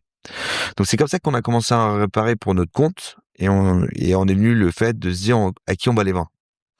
Est-ce que je suis amené à récupérer, pardon, est-ce que je suis amené à créer une marque et devenir un pure player en e-commerce ou en magasin physique de vente d'appareils reconditionnés, ou est-ce que je m'ouvre les chakras et j'utilise déjà un réseau existant et je rachète une entité? Et dans la volonté de racheter une entité, c'était la première fois pour moi où j'allais justement sur un modèle où je devenais dirigeant d'une boîte dont je ne suis pas fondateur. Donc il y avait un peu ce côté excitant à l'idée de le faire. Et donc je commence à regarder, je fais appel à pas mal d'avocats, de spécialistes justement dans le rachat. Et un jour, il y a un ami qui m'appelle qui me dit, écoute, je suis à Bobigny et je viens d'avoir le dossier Cash Converter. Et par contre, je te dis Je suis à juste Bobigny, au au tribunal. tribunal de commerce. Exactement, je suis tribunal de commerce, j'ai le dossier Cash Converter. Ça fait un moment qu'il est là et il n'y a pas de repreneur, ou en tout cas pas de gens assez sérieux qui veulent se positionner sur le dossier. Moi, je trouve que cette entité-là, elle a du sens pour justement ton organisation Ecogem. T'as des appareils électroménagers reconditionnés, ça pourrait être un bon levier pour toi de les épouser dans les cash converters. Et donc, il y a 80 magasins, et il faut reprendre les 80 magasins dont il y a des succursales, donc c'est tes magasins à toi, et d'autres, c'est des franchisés. Tu reprends de la dette, là? Et pour le coup, il y avait tout un tas, il y avait de la dette, il y avait des magasins, du personnel, il y avait tout un tas de choses à reprendre. Mais regarde ce que tu veux reprendre. Donc, et là, je me dis, le challenge est quand même assez puissant parce que, je voulais le faire d'être dirigeant d'une boîte qui n'est pas la mienne. 2, cash converteur. Tu vois, pour moi, ça m'a rappelé ma jeune enfance où je prenais la tête à mes parents pour y aller, vendre mes jeux et jouets pour justement, avec 2 jeux, tu pouvais racheter un nouveau jeu, et donc c'était une expérience assez dingue. Et c'était émotionnel, si tu veux. Donc, je me dis, OK, ça pourrait m'intéresser. Et en plus, je regarde un peu le secteur où je vois que la crise, elle est en train d'arriver, et je vois tu vois, le pouvoir d'achat, c'est un peu le sujet du moment, etc. Je me dis, pourquoi pas? Donc, je fais une offre. Je fais une offre de rachat. Ça m'a pris, allez, même pas 48 heures pour me convaincre. Et comment j'ai fait? J'ai été voir mes collaborateurs en leur disant, bon, les Cash Converter, c'est une boîte qui a 31 ans. Ça va être chaud. Mais est-ce que vous êtes chaud à y aller? Bon, ça a pris 2 secondes. Ils m'ont dit, ah, trop bien. Donc, tu te dis, bon, pourquoi pas? Et donc, je commence à regarder un peu le dossier, et il me restait à peine 7 jours pour envoyer l'offre. Donc, on envoie une offre. Et dans l'offre, donc, on reprend pas les dettes. Parce que c'était beaucoup trop lourd. Il y avait 10 millions de dettes et en gros, je me voyais pas y aller avec un boulet dans le pied. On reprend les collaborateurs, on prend 100% des collaborateurs. Par contre, ça, c'est ça qui a joué justement en faveur au niveau du tribunal, c'est que il y avait quand même, mon historique. J'étais un acteur qui savait faire de la supply et gérer des boutiques, enfin, plutôt des boutiques, des enseignes. J'avais prouvé le fait d'avoir créé des sociétés, les avoir revendues. 2, j'étais déjà dans le circulaire. Ouais. Par le biais d'Ecogem, et que j'avais un vrai savoir-faire et une vraie industrie. Et ils m'ont pris au sérieux. Et j'avais une capacité financière à pouvoir investir. Comment tu fais pour ça? Tu vas convaincre des banques? Tu vas juste avec toi, ta puissance financière? Comment tu construis le volet financier de la reprise de Cash Converter? Parce qu'il est clé quand même. Absolument. Alors moi, si tu veux, pendant toutes ces années, j'ai toujours investi en fonds propres. Mmh. Donc là, j'avais pas le temps d'aller convaincre ni des banques ni des investisseurs. budgétisé combien à peu près j'allais pouvoir injecter. Et je me suis dit, avec l'argent que j'ai, j'y vais. Et en fait, vu que j'ai vendu des boîtes, à chaque fois, si tu veux, je ventile un peu le cash que je récupère en 30, je le réinvestis dans le business. Après, je ventile un peu sur des investissements locatifs, etc. Voilà. Donc là, j'y vais en fonds propres. J'investis. Je rachète la boîte en fonds propres. Donc, ce qui a aussi rassuré le tribunal en se disant, bon, le gars, il est sérieux et il y va avec ses propres moyens. Donc, en fait, il y a quand même un gage de confiance. Et il vient du terrain, il s'est fait tout seul. Donc, c'est vachement rassurant. Et là, ils disent, OK, on y va. Ça a été aussi une façon d'accepter de dire ok bon les 10 millions de dettes on vous les dégage. Exactement. Parce que si t'étais arrivé avec un autre dossier, on t'aurait peut-être pas dit non bah vous reprenez aussi la dette. Exactement. Ou une partie. Et vu que j'avais mis un montant assez élevé d'investissement dans le cadre du projet, ils ont compris pourquoi il y avait un intérêt à effacer la dette. Ils comprenaient aussi, en fait, les tribunaux, c'est des gens intelligents. Hein. Ouais, bien sûr. Tu présentes ton dossier, ouais. T'expliques que si tu reprends la dette, bon, en gros, t'auras plus de trésorerie pour pouvoir financer le reste. Ils ont compris l'intérêt d'effacer la dette, de laisser la possibilité de sauver plus de 100 collaborateurs. Donc, c'est pour ça qu'ils ont mis un go sur mon dossier. La seule particularité, c'est qu'ils m'ont pas dit que le jour J, j'allais repartir avec la boîte. Donc, si tu veux, j'arrive, je pitch mon truc, et après, ils disent, OK, on va délibérer. Bon, bah, bravo, vous êtes le dirigeant. Demain, on vous opère la boutique. Et là, c'est un peu la galère. Parce que si tu veux, quand tu reprends une boîte au tribunal, tu connais pas les collaborateurs, tu connais pas le process, et que ils gèlent tous les comptes, ils gèlent tout, et qu'on ait notre modèle économique qui est basé sur le rachat au comptoir, c'est un peu l'enfer, si tu veux, parce que personne sait comment ça va se passer. Le lendemain, il a fallu réalimenter. C'est vraiment le lendemain. Le lendemain, il a fallu réalimenter tous les magasins avec du cash. Donc, autant dire, quand t'appelles la Brinks, c'est que les gars, ils te disent, mais vous êtes malade. On vous connaît pas. Faut ouvrir différents comptes en banque. On n'avait même pas les sociétés. C'est-à-dire que tu t'imagines, j'avais 100 collaborateurs sans avoir de structure administrative pour porter les 100 collaborateurs. Mais la structure juridique de Cash Converter, la SA, ou je sais pas ce que c'était comme structure juridique, elle change pas de propriétaire Elle a été liquidée. Donc il a fallu justement remonter X nombre de sociétés pour reprendre tous les... Là, t'es accompagné par qui pour faire ça? Alors, t'as un avocat, J'ai un avocat, ouais. J'ai un avocat spécialisé justement dans la reprise au tribunal. Ouais. Qui m'a juste pas prévenu que ça allait se faire en 24 heures. Voilà. T'as un avocat et t'as un DAF ou un mec un peu dans la finance pour t'accompagner aussi là-dessus? Ouais. Moi, si tu veux, ça fait plusieurs années que j'entreprends, et pendant toutes ces années, j'ai gardé quasiment la même équipe. Donc à chaque fois, on a l'habitude de travailler ensemble, on est assez agile pour communiquer de manière assez simple sur ce qu'il faut faire et pas faire. Donc quand on a repris la boîte, le lendemain, on avait splitté les missions à chacun. Moi, la mienne, c'était justement de comprendre et de organiser et de chapeauter un peu tout ça. Lui, il devait réouvrir tous les comptes et créer toutes les boîtes. Un autre qui devait s'assurer que justement, qu'il n'y ait pas de déperdition, pas de vol, pas tous ces trucs-là, parce qu'on a racheté du stock. Il a fallu inventariser tous les magasins. Donc, et tu vois, on s'est splitté un peu pour la reprise des collaborateurs, l'intégration, etc. Parce qu'en fait, les gens nous connaissent pas, ils nous subissent. Bonjour, on est nouveaux dirigeants. Tu fais un audit accéléré ou pas? Comment ça, pour comprendre? Parce que t'as dû ouvrir des placards et découvrir des trucs qui étaient pas forcément... Bah, je pense que si j'avais ouvert les placards plus tôt, je sais pas si j'aurais été. Mais maintenant, c'est fait. Donc, j'ai envie de te dire, c'est un peu pour moi, le passé. Donc, je regarde pas ce qu'il y a derrière. J'accélère. Mais c'est vrai que quand tu reprends une boîte au tribunal, si j'ai un conseil à donner, c'est prenez le temps quand même de regarder ce qu'il y a quand même sous le capot. Ouais, prenez plutôt un peu plus d'heures, quoi. Ouais, voilà. Plus que 24 heures. Un bon 4-5 mois pour justement challenger et suivre un peu le projet. Parce que c'est vrai que nous, on l'a subi. On a ouvert le capot, on a dit, waouh, c'est quoi ce bordel? Donc, comment on s'y prend? Pourquoi on s'y prend? Les trucs, sans lister tous les trucs chelous que t'as découvert, c'est quoi? Tu peux, avec un exemple, nous illustrer quelque chose qui représente les trucs un peu étonnants que t'as trouvé? La gestion du cash. Si on est une boîte, on rachète comptoir au comptoir à moins de 1 000 euros, la gestion du cash. Comment de quoi on a besoin en cash pour ouvrir 15 magasins tout de suite?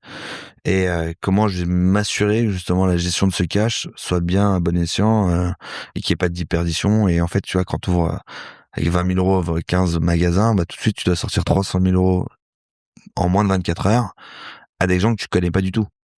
Et là, t'as de la sueur froide, non?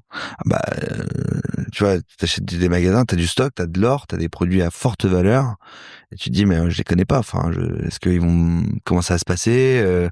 Il y a pas de process. Comment je transite cet argent dans ces magasins? Enfin, c'est un enfer. Tu vois, enfin, on peut même pas rendre la monnaie parce qu'ils ont envoyé la Brinks le lendemain pour récupérer tous les fonds de caisse. Tu vois, enfin, t'es au pied du mur et tu te dis, bah, ok, bon, ça c'est factuel, c'est là, il faut le gérer et on l'a géré, et heureusement. Et à ce moment-là, tous les magasins, tu dis 80 magasins, c'est 80 magasins en propre, en intégré. Non, moi j'avais 65 en franchisé. 65 en franchisé. Et 15 en intégré.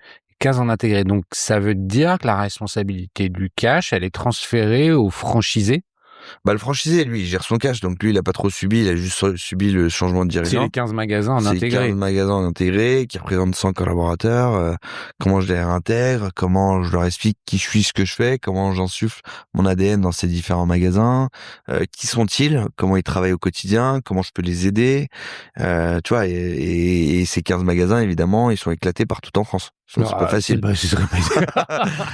Sinon, c'est pas drôle. Là, tu prends ta voiture et tu vas aller voir comment ça se passe concrètement. Exactement. C'est ça. Je prends ma voiture, je vais voir les magasins. Donc, évidemment, à peine on a repris, t'as les franchisés qui viennent nous voir en disant, bah, qui êtes-vous? On vous connaît pas, on sait que vous faites des machines à laver, nous on vend pas de machines à laver, c'est pour que vous nous vendez des machines à laver, on va aller chez les concurrents. Donc tu vois, t'as tout ça qui arrive du jour au lendemain qui te déstabilise parce qu'en fait t'as ta petite routine, ta boîte elle est mature, ça fait 3 ans que ça marche. Ouais, t'étais en train de t'endormir. Ouais, exactement. Il fallait te réveiller. Je me suis dit vas-y, je me repique avec un gros projet. Donc c'est vrai que bah du jour au lendemain, tu découvres à la fois le métier du retail, tu découvres l'achat comptoir qui est un nouveau métier que je n'ai jamais opéré dans le passé, et cette gestion du cash et cette gestion du stock. Voilà. La situation de cash converteur, c'est quoi? C'est 80 points de vente, dont 65 en franchise. C'est une centaine de collaborateurs en intégré. C'est quoi le chiffre d'affaires? Quand on a repris, nous, ça faisait à peu près 80 millions d'euros. Ok. 80 millions d'euros de chiffre d'affaires. Et un modèle qui, pour rappeler le modèle historique, parce que comme tu vas le transformer ce modèle-là, on va quand même le rappeler, t'arrives avec un produit, par exemple un grille-pain, pour reprendre cet exemple que tu m'avais donné au téléphone, et tu dis, bah voilà, ce grille-pain, il vaut 39 € neuf, il y a une petite expertise qui est faite en magasin, on dit, bah moi je te le reprends 7 € pour pouvoir ensuite le revendre 12 €. C'est ça un peu le modèle? C'est ça. Alors, je vais prendre plutôt l'exemple du téléphone. C'est-à-dire qu'en fait, j'ai un téléphone qui est d'une certaine catégorie. J'ai l'iPhone 13, je vais en magasin, je le vends, soit pour acheter l'iPhone 17 parce que c'est la nouvelle génération, et soit, évidemment, je le vends parce que j'ai besoin de cash. Et donc, la valeur ajoutée de Cash Converter, c'est qu'on est positionné en province et qu'en fait, quand tu as plus de cash et que tu veux vendre ton produit, on est capable de donner du cash tout de suite. Chose que la banque n'est pas capable de faire. Donc ça, c'est le modèle historique. Et en fait, ce qui a fait mal à Cash Converter, c'est plutôt son repositionnement. Ils ont jamais su s'adapter au marché qui a vachement évolué. Donc l'occasion a fait que augmenter, et donc c'est devenu un peu naturel. On n'est pas tâche aujourd'hui quand on achète de l'occasion. Là où c'était pour le cas à l'époque, ils ont dû même créer des petites cellules pour que les gens viennent s'abriter pour vendre leurs trucs, qui se sentent pas pauvres. C'était vraiment le modèle historique. Et aujourd'hui, c'est devenu démocratisé, mais Cash Converter a été en difficulté. Et pourquoi? Parce que on n'a pas su dans le passé revoir un peu la techno pour mieux adapter notre modèle. On n'a pas su se digitaliser en allant sur le e-commerce. Ils n'ont pas su prendre tous ces modèles-là. Et donc ça leur a fait mal, parce que beaucoup de compétitivité, beaucoup de problématiques à sourcer localement. En fait, les produits, c'est que des vieux produits. Donc en fait, le client ne sait pas ce qu'il veut acheter, ni ce qu'il va trouver, ni à la certitude. Il n'y a pas de cohérence de gamme, il n'y a pas exactement, ni à la certitude qu'il va pouvoir trouver la qualité qui est associée au produit qu'on lui vend. Et donc moi, quand j'ai racheté, je me suis dit, ok, très bien, en fait, ce monde-là, c'est pas le mien, c'est pas là où je dois emmener la boîte. Qu'est-ce qu'il faut que je fasse justement pour transformer la marque? Et donc je suis passé du temps dans les magasins. J'ai passé du temps dans les magasins et j'ai été aussi voir un petit peu ce qui se faisait un peu partout ailleurs, que ce soit dans le neuf, dans l'occasion, dans la seconde main, etc. Et aujourd'hui, moi... T'es allé voir où? Je me suis inspiré de Fnac Darty un peu parce qu'ils ont différents univers, et c'est qu'ils ont quel type de clients rentrent dans les magasins. J'ai été voir un petit peu les parcours comme on peut trouver chez Norman, chez Ikea, etc., de comment je crée des univers qui ont du sens tout autour pour que le consommateur il voit beaucoup plus clair et qu'on ait un réseau homogène. Moi, dès que j'ai repris la boîte, j'ai dit de toute manière, on va arrêter de chacun faire un petit peu ce qu'il veut dans son coin. On va travailler de manière un peu une franchise. Une franchise, ça doit être homogène. Et en plus, le client qui part de Paris, qui veut s'installer en province, s'il va en province, il peut aller dans n'importe quel magasin, il va retrouver la même chose. En tout cas, les mêmes C'était pas le univers. cas avant. Absolument pas. C'est un réseau hétérogène. Et là, on veut passer à un réseau homogène. Ok. Et beaucoup étaient restés figés dans l'occasion, on achète au comptoir. Et moi, aujourd'hui, l'occasion, la seconde main, c'est une catégorie. Et pour moi, le pouvoir d'achat, c'est mon combat.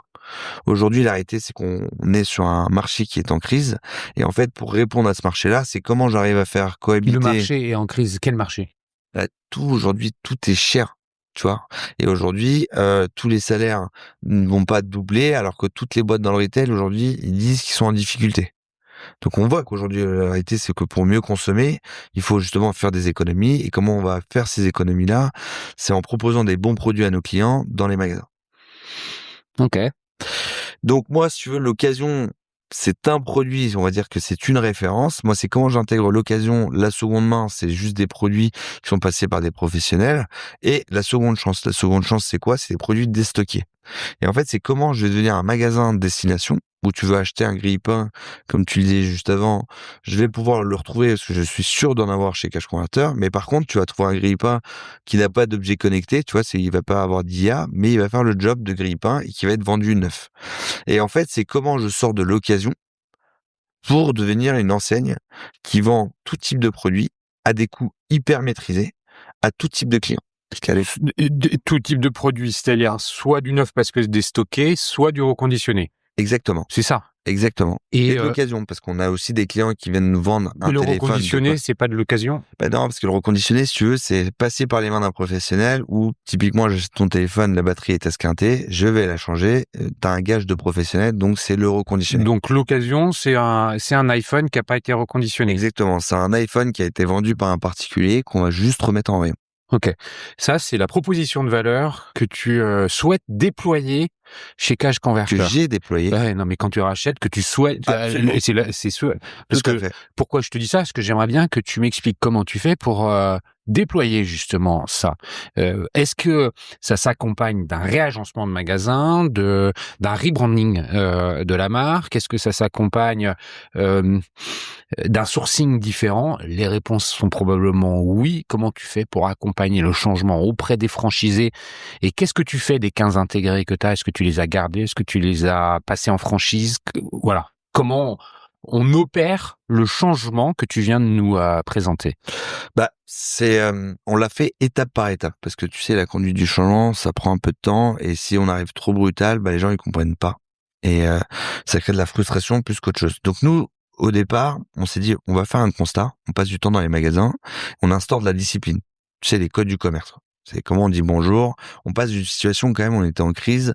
Les collaborateurs ne savaient pas réellement est-ce qu'il y allait avoir un repreneur, oui, non. Donc ils sont un peu frustrés, ils connaissent pas les dirigeants. Donc l'ambiance, elle est pas folle dans les magasins. Donc c'est comment je recrée cette dynamique avec le même setup. Donc on change rien. On va juste dire aux collaborateurs, allez, on se remobilise. On y retourne. Moi, j'y crois. Je vais remettre de l'argent pour redévelopper la marque. Et c'est comment on y arrive. Donc, c'est comment je recrée de la discipline. Ensuite, on a cassé les codes. Donc, on est arrivé en disant, OK, on va prendre un de nos magasins succursales. On va l'entreprendre avec une vision très claire. Et nous, notre mission, c'était de dire, en fait, comment j'intègre l'occasion avec la même expérience que le neuf. Donc, pour ça, on tombe l'enseigne. On met une nouvelle enseigne avec les codes du retail d'aujourd'hui. On retransforme les magasins. On dégage cette couleur un peu rouge vieillotte, ces moquettes. On remet du parquet, quelque chose de chaud. Justement, on a les codes de Fnac Darty. Pour faire tout ça, mais bien sûr, pour faire tout ça, c'est toi seul dans ton coin ou c'est accompagné de compétences? Comment ces compétences, tu les as recrutées? Est-ce qu'elles étaient déjà là? On parle beaucoup de marketing. Une fois encore, là, tu arrives dans du B2C, c'est pas du B2B2C. Là, tu es dans du B2C. On n'est pas sur du service comme ce qu'est la livraison. On est sur du produit fini. Le marketing, ça revêt c'est une importance bien supérieure. C'est clé. comment t'intègres cette expertise-là en interne? J'ai recruté. En fait, si tu veux, nous, la principale expérience, c'est le terrain. J'ai été sur le terrain, j'ai compris, j'ai réussi à faire une fiche de poste, j'ai réussi à embarquer quelqu'un avec moi qui s'appelle Julienne, une perle. À l'arrivée, je lui ai exposé de manière très frontale. J'ai racheté une boîte au tribunal. Elle est en galère. On a une image très vieillotte de l'occasion. Je veux en faire une enseigne spécialisée dans la vente de produits de seconde main d'occasion avec les codes du neuf. Donc, comment tu peux m'aider à travailler ce truc-là? Cette stratégie-là que tu viens de décrire très limpide, Ouais, tu l'as créée tout seul dans ta tête? solo. Du bon sens. Du bon sens paysan, ça reste du commerce. Hein. C'est que j'ai des bons produits. Pourquoi les gens ne rentrent pas? Il y a une image et un... Évidemment, c'est du bon sens, mais c'est c'est dans un secteur qui est nouveau pour toi. Donc, c'est intéressant de voir que tu as réussi à ouvrir tes chakras pour dire, attends, comment ça marche là? Comprendre comment ça marche là. Je suis un consommateur, j'ai été voir ce qui se faisait chez les voisins. Cette conviction de transformer le modèle comme ça, tu l'avais avant d'arriver à la barre du tribunal ou c'est après? Non. Bah, en fait, tu avais toujours l'idée de dire, en fait, ouais, les magasins sont trop vieillots, je vais les mettre un peu à l'heure du jour et ça va repartir. Et après, c'est comment réellement je l'adapte vraiment le concept pour que le client, il comprenne la transformation. Et en fait, tu vois, les gens, quand ils rentrent, ils disent, mais c'est du neuf. Non. C'est juste qu'il est juste nettoyé le produit, bien présenté, et qu'en fait... C'est un respect du consommateur. C'est un respect du consommateur. T'es pas dans une brocante. Exactement. Donc en fait, le client, le fait qu'il se sente rassuré avant même de rentrer dans le magasin, tu vois, tu lèves beaucoup de barrières. Et en fait, t'as ton magasin témoin, t'as le premier. C'est ça. Tu fais venir les franchisés dedans pour leur montrer. Avant, si tu veux, j'essaie justement moi, je suis toujours dans le test and learn. C'est-à-dire que j'arrive, je teste, je fais le crash test. Une fois que j'ai fait ça, je l'éprouve le modèle qui fonctionne. Et là, t'as ajusté quelques points. Évidemment, parce qu'en fait, nous, avant, on faisait tout type de produits. On a voulu restreindre des catégories, notamment tout ce qui était instruments de musique, etc. Parce que c'était des marchés de niche qui justement étaient en déperdition. Et on s'est dit comment on va intégrer de nouveaux univers dans nos rayons pour justement on touche madame et monsieur tout le monde en famille. On peut aussi venir et trouver des jeux et des jouets aujourd'hui chez Cash Converter. Parce que le but, avant, c'était des magasins qui étaient très masculins. Donc l'idée maintenant, c'est de pouvoir trouver justement tout type de produits et en avoir pour tout le monde. Et c'est comment j'intègre ces différentes familles, comment justement je transforme l'essai, je fais savoir à mes clients que je sais faire ce type de produit. Et comment justement je démontrais à mon réseau que le rayon qu'on a éliminé, on l'a remplacé par un autre rayon et que ce nouveau rayon, il a meilleur impact pour l'image de la boîte et surtout il a un meilleur rendement financier. Une fois qu'on a fait ça, on a dupliqué ça justement à l'échelle de différents magasins et au mois de mars, on a réuni 1 an après tout le réseau en leur disant venez voir, on a créé un magasin de témoins au sein de nos bureaux et on leur a fait la surprise de dire maintenant, ça c'est le nouveau Cash Converter. Qui s'inscrit dedans? Et à l'unanimité, il n'y en a pas un qui a dit je veux pas la même chose. Donc, pour les franchisés, ça impose un investissement pas colossal si tu veux. C'est-à-dire que nous, on a fermé plusieurs magasins. Tu sais, tous les magasins qui étaient mal positionnés ou qui avaient un ADN qui correspondait pas du tout à notre dynamique, on les a fermés. T'en as fermé combien? On en a fermé un peu plus de 25. Donc, tu vois, il y a quand même une volonté de ma part de dire je me coupe un doigt qu'un bras. Pourquoi? Donc là, aujourd'hui, c'est une soixantaine de points de vente. Moins de 60, on a 57 points de vente, précisément.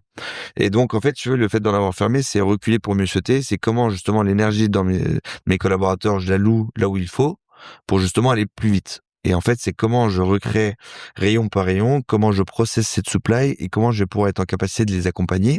Et c'est comme ça qu'on est venu justement à dire, OK, en fait, on n'est pas capable d'alimenter les magasins juste avec du comptoir. Et il faut qu'on crée une centrale d'achat. Et dans cette centrale d'achat, les rayons qu'on veut adresser, on n'arrivera jamais à avoir une boîte de Lego avec toutes les pièces et ça nous prendrait trop de temps de l'acheter au comptoir. C'est comment on va pouvoir se rapprocher de fournisseurs, de brokers et d'autres acteurs pour acheter en volume à des prix hyper attractifs et on va faire cohabiter ces différents univers dans nos magasins pour devenir un magasin de destination en prenant un peu les codes de BHG ou de Printemps. On va pouvoir justement avoir des compartiments de rayons, des univers et dans chaque univers, on va devenir des spécialistes. Ça veut dire quoi? Ça veut dire que comment tu fais le drive to store? Tu vois, un magasin de destination, il faut qu'il soit hyper attractif. Oui. Les Galeries Lafayette, c'est un magasin de destination. Le BHV, c'est un magasin de destination. Le Bon Marché, c'en est un. Cash Converter, il est positionné où en ville ou en village, pourquoi on va vers lui? Est-ce qu'il n'est pas dans une zone commerciale où il y a déjà d'autres locomotives? Comment on en fait un point de destination? Aujourd'hui, on a 2 profils, de franchisés. On a vraiment le commerçant. On peut l'avoir dans des acteurs comme SFR, Bouygues, des opérateurs où c'est vraiment de la proximité et ces acteurs-là, on les installe dans des, centres commerciaux ou potentiellement dans des, rues piétonnes. Pourquoi? Parce qu'on va chercher le pain, on va voir notre commerçant de proximité, On est dans du flux. on est dans du flux, il est sympa, il a toujours de la nouveauté et donc il m'appelle et donc au lieu d'avoir juste un CRM, il a ce côté vraiment de proximité avec son consommateur. Et on a un autre profil de commerçants qui viennent de plus grosses industries, qui sont plus justement dans le management d'équipe et c'est beaucoup plus facile pour eux d'être dans des retail parks parce qu'on a des surfaces beaucoup plus importantes. En ville, c'est quoi? C'est 100, 150, 200 mètres carrés? Maximum 150 mètres carrés. 150 mètres carrés, et c'est Exactement. quoi? Entre 500 et 1000 dans... Non, moins, on a plutôt 150, 300 quoi. Ok. Aujourd'hui, si tu veux, ça sert à rien d'avoir des trop gros magasins, surtout que le mobilier aujourd'hui coûte très cher. Nous, on essaie justement de mieux travailler notre supply pour dire en gros, t'as tes produits qui sont en rayon et ce que vient chercher le consommateur quand il vient chez Cash Converter, c'est le toucher. Il l'a, il repart avec. Donc ça, c'est intéressant. En plus, on lui reprend l'ancien. Donc on lui augmente son pouvoir d'achat.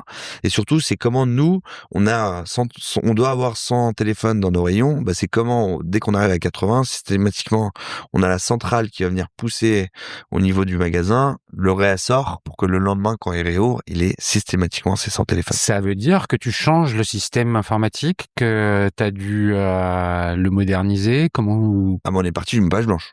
Aujourd'hui, il a 30 ans. C'est un vieux nanar, c'est Minitel, enfin, c'est l'enfer. Donc aujourd'hui, nous, on est parti d'une page blanche. On a repris les codes de ce qui se faisait aujourd'hui dans le retail. On a fait une interface qui est beaucoup plus lisible. Faire ça, tu fais comment? T'as qui en interne? Tu veux avoir des compétences externes? Comment tu fais? Parce que c'est nouveau ce métier pour toi. Absolument. Alors, pour le coup, j'avais mon ancien associé qui est Jean-Baptiste, qui a bossé longtemps chez Le Bon Coin, qui a lancé l'application Android et iOS du Bon Coin. Donc, il avait déjà cette connaissance sur le marché de l'occasion et une bonne connaissance produit. Donc, tu sais, nous, je te dis, notre moteur, c'est le terrain. On va sur le terrain, on voit comment ça se comporte. On reprend des briques déjà existantes qu'on a vues auparavant. Tu vas sur Back Market, tu as tout un funnel qui te dit quel type d'iPhone, la catégorie, le giga, et ça donne un prix et l'état. Pourquoi tu refais la roue?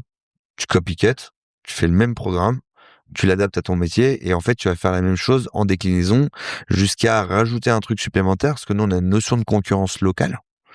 Donc, c'est comment je vais aller regarder ce qui se passe chez mes concurrents sur leur e-commerce, sur leur physique en termes de prix et moi, je vais suggérer à mon magasin d'acheter au meilleur prix. Et après, on va l'adapter, cette techno, par rapport à nos usages. Aujourd'hui, quand tu as une grosse demande sur une catégorie, par exemple, tu arrives en plein hiver, il faut beaucoup de PlayStation ou de consoles vidéo, bah, on va anticiper sur les périodes où il fait très beau, de les acheter et de les stocker, parce qu'on a des forecasts. Et justement, on va anticiper en disant, attention, profitez-en, achetez à tel prix, donc moins cher que le prix quand le marché est tendu, pour pouvoir justement se baquer et que quand le client vient chez nous en pleine période hivernale, il puisse trouver la console au meilleur prix, parce qu'évidemment, on l'a anticipé, on l'a acheté pas cher. Ok. Donc là, la cohérence, le market fit. T'as l'offre qui va correspondre à la demande. Mais comment tu fais venir les gens dans le magasin? Ça, j'ai un gros travail de fond. Du coup, dans le rebranding, évidemment, on a refait des magasins qui sont beaux. Je te partagerai quelques photos, tu verras à quoi ça ressemble. Donc, ça ressemble vraiment à des magasins type Fnac Darty avec des belles enseignes, etc. L'ADN, aujourd'hui, en fait, on a transformé notre ancienne image vieillotte avec des nouvelles tenues qu'on va pouvoir retrouver également sur les réseaux. On est bien brandé, c'est assez sympa, c'est les nouveaux codes dans l'air du temps. Et après, justement, on va travailler tout autour du produit. C'est comment je génère systématiquement des nouveaux produits. On s'est interprété des codes de Lidl où tu sais qu'il y a une opération toutes les semaines, il y a un nouvel arrivage un peu sympa où on a réitéré, on a justement copié un peu cette méthode-là en intégrant des nouveaux arrivages systématiques chez Cash Converter qui nous permettent de faire entrer du conso. Et après, c'est comment justement à travers un CRM, on va pouvoir justement l'âge, on va prendre plusieurs critères justement qui va nous permettre de, en fonction du produit qui s'adapte mieux à la génération, de lui faire savoir qu'on a ça maintenant chez nous. Opérationnellement, on doit redémarrer On doit justement lui donner des codes promo, tout un tas de choses qui a été mis en place par l'équipe marketing, qui fait qu'en fait, on a doublé le nombre de personnes dans nos magasins, le chiffre d'affaires aussi doublé, tout un tas de Donc, choses. un an après, le chiffre d'affaires, il était à 80 millions quand tu l'as racheté à la barre. Il a forcément descendu avec la baisse des... La fermeture de magasins et Voilà. on a été recherché donc 65 millions. Donc l'année dernière, on a plutôt subi. Là, cette année, on a un premier trimestre qui est exceptionnel. On a plus de 30% d'augmentation sur le panier moyen, sur la marge. C'est assez exceptionnel. C'est-à-dire qu'en fait, on vendait des produits, on perdait de l'argent. Et aujourd'hui, on vend des produits, on marge. Ça veut dire que la rentabilité, elle est déjà acquise? Absolument. Donc je m'étais mis un objectif, c'est 1 an après le rachat. Il fallait qu'on tombe sur nos pattes pour rassurer le marché, rassurer les franchisés et rassurer tout le monde autour de nous. T'as réussi. J'ai réussi. Et ça, c'est franchement la plus grosse fierté que je peux avoir justement avec l'équipe, c'est justement d'avoir arrivé 1 an après, d'avoir récupéré la boîte tout en délivrant, parce qu'on a investi. On n'a pas juste attendu en disant bon, on élimine tout le monde et on attend et bon, la boîte elle est l'EBITDA, il est rentable. positif. Et l'hôpital est passé positif. Donc ça a été un énorme levier pour rassurer nos partenaires qui sont des fabricants, des distributeurs à nous vendre de la marchandise et animer notre centrale d'achat. C'était un point fort et pour pouvoir rassurer aussi les équipes. Et je pense que c'est tout ce travail-là qui me permet aujourd'hui, quand je recrute, d'avoir des gens qui savent où ils mettent les pieds. Ils savent que c'est pas facile en nous rejoignant parce que c'est un travail qui est dur de redresser une nouvelle entité, de redresser, pardon, une ancienne boîte. Et justement, il y a cet ADN entrepreneurial qui est assez fort au sein de Cash Converter. Comment tu intègres le digital? Tu as parlé de plateforme. Oui. Tu as cité Le Bon Coin, tu as cité Back Market, tu as cité un acteur majeur du retail qui est Fnac Darty. Il existe dans le marché de la seconde main un nombre d'acteurs déjà important avec des positionnements sur le digital. On peut ajouter les Chinois avec leur plateforme low cost qui viennent concurrencer aussi la seconde main. Dans le retail, pour toi, comment tu fais une place au digital? Est-ce que c'est un outil qui va servir de canal de vente? Oui ou non? Et sinon, quel est le rôle que tu lui attribues? Moi, j'ai pas voulu me précipiter à aller sur le digital parce que aujourd'hui, le gros challenge qu'on s'est fixé, c'est redonner confiance aux consommateurs à revenir dans nos magasins. Et justement, découvrir une nouvelle famille de produits qu'on a arrêté plein d'instruments. On a parlé d'instruments de musique, etc. L'outillage, on l'a arrêté parce qu'on sait pas faire. C'est pas notre métier. Pour justement laisser place à des familles comme le jeu, le jouet, le petit électroménager, etc. Bon. Une fois que j'ai dit ça, nous, je pense qu'on n'a pas notre place à ce stade d'aller sur le e-commerce, parce que les bons produits, on va les vendre. Et le problème, c'est comment on se ressource en magasin. Donc le risque, c'est qu'on ait des rayons vides. Donc moi, j'ai pris le contre-pied de me dire, en fait, au lieu de faire la même chose que tout le monde et de faire la même chose que les autres, je vais me rapprocher de mon client. Donc on va y aller. On va créer un nouvel outil omnicanal, mais on va y aller avec le live shopping. Donc c'est comment j'ai des magasins, j'ai des bons produits, j'ai une communauté. Grâce à cette communauté, ils vont pouvoir justement, en dehors des ouvertures des magasins, ou même pendant, sur les heures creuses, pouvoir justement swiper et être sur un live, être au contact de leur commercial, de leur vendeur en magasin et vendre des super produits qu'on va pouvoir leur présenter. Donc on sait ce qu'on va recevoir, tu vas pouvoir un peu retrouver la même expérience que le magasin et acheter en ligne. Un live shopping avec une audience locale, c'est la zone de marchandises, de marchandises, oui, du magasin. Et on va aller animer pendant les périodes creuses l'activité de vente. On est en train de faire 2 modèles, on fait 2 essais, donc vraiment l'audience locale de proximité pour faire savoir. Déjà, on devient notre propre média, donc c'est assez puissant. Et après, on est en train de regarder pour une orga plutôt nationale. C'est comment je recrée des univers pour faire connaître mes rayons Cash Converter à l'échelle nationale en créant des ventes spécifiques, notamment sur le petit électroménager où on déballe le produit, on reprend les codes du téléshopping d'il y a 30 ans qu'on va adapter au goût du jour pour justement pouvoir présenter le produit, expliquer ce qu'on fait et justement faire quelques ventes sur le web, mais aussi pouvoir dire en fait ces produits-là, vous pouvez les retrouver dans tous nos magasins. Et rendez-vous chez Cash Converter, ce qui permet de générer un trafic supplémentaire. Est-ce que maintenant que tu as changé le modèle, tu sais qu'il y a un certain nombre de produits qui se trouvent dans tous les magasins? Absolument, parce que c'était pas le cas avant. Exactement. C'est aussi de comment on devient homogène, c'est en créant cette centrale d'achat. Et en fait, ça nous permet d'avoir une overview globale sur tout notre réseau. Dans la mise en œuvre du live shopping, est-ce que tu donnes un rôle à tes franchisés, à tes intégrés, enfin plutôt les franchisés, parce que les intégrés, c'est de l'histoire passée. Est-ce qu'ils sont tous prêts à jouer ce rôle-là? Et comment t'accompagnes ceux qui veulent le faire pour que justement il y ait une forme d'homogénéité dans l'animation des live shopping? Parce que est-ce qu'il y a toute liberté? Est-ce qu'il y a une cohérence? Tu vois un peu les sujets?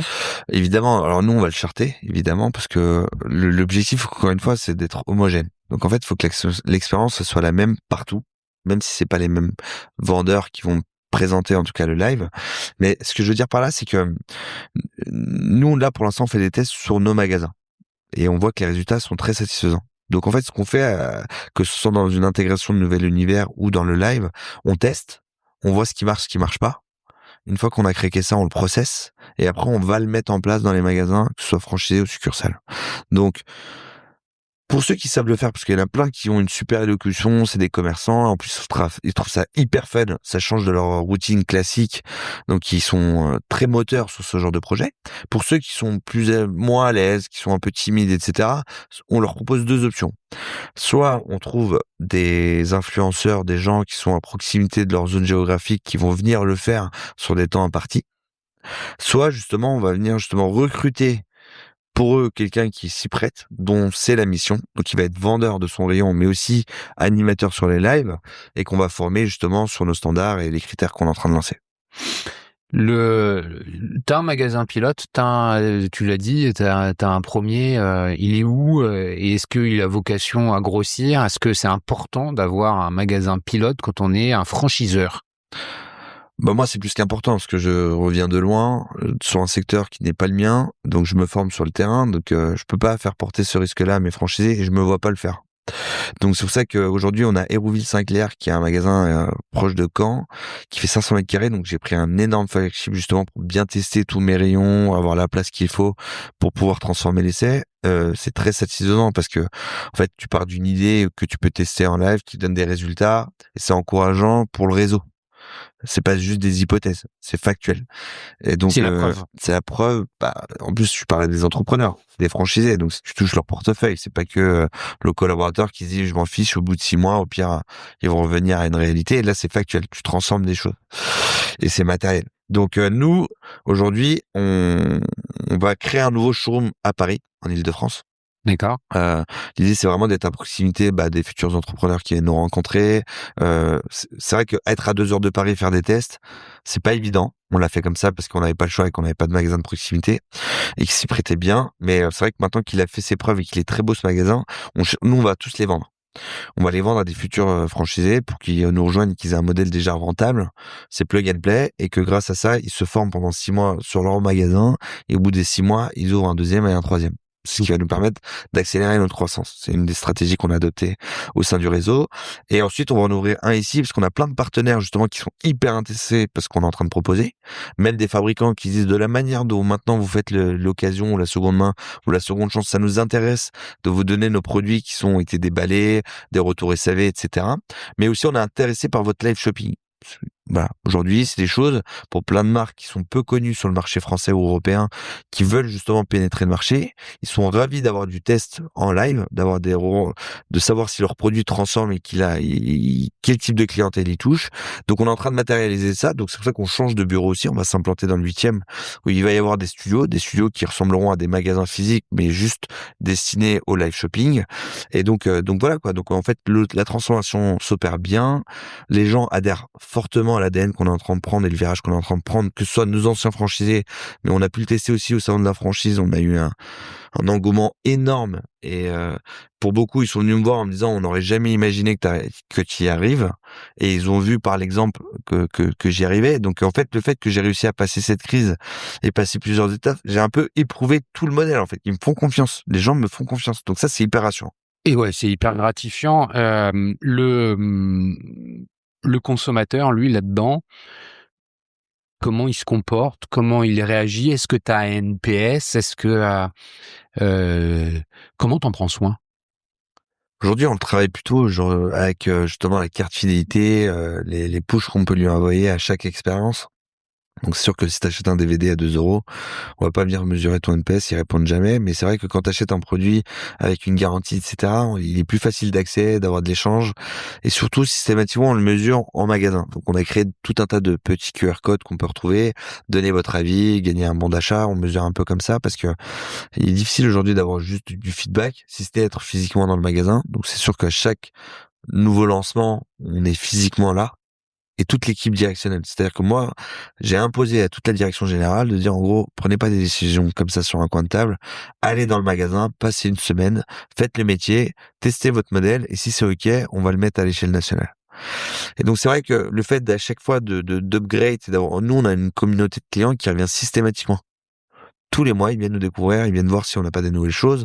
Et en fait, c'est comment on éduque un peu le client à dire, bah reviens systématiquement, pardon. Et c'est vrai que les feedbacks sont hyper positifs. Et on l'a vu aussi dans l'évolution du persona qu'on peut avoir en magasin.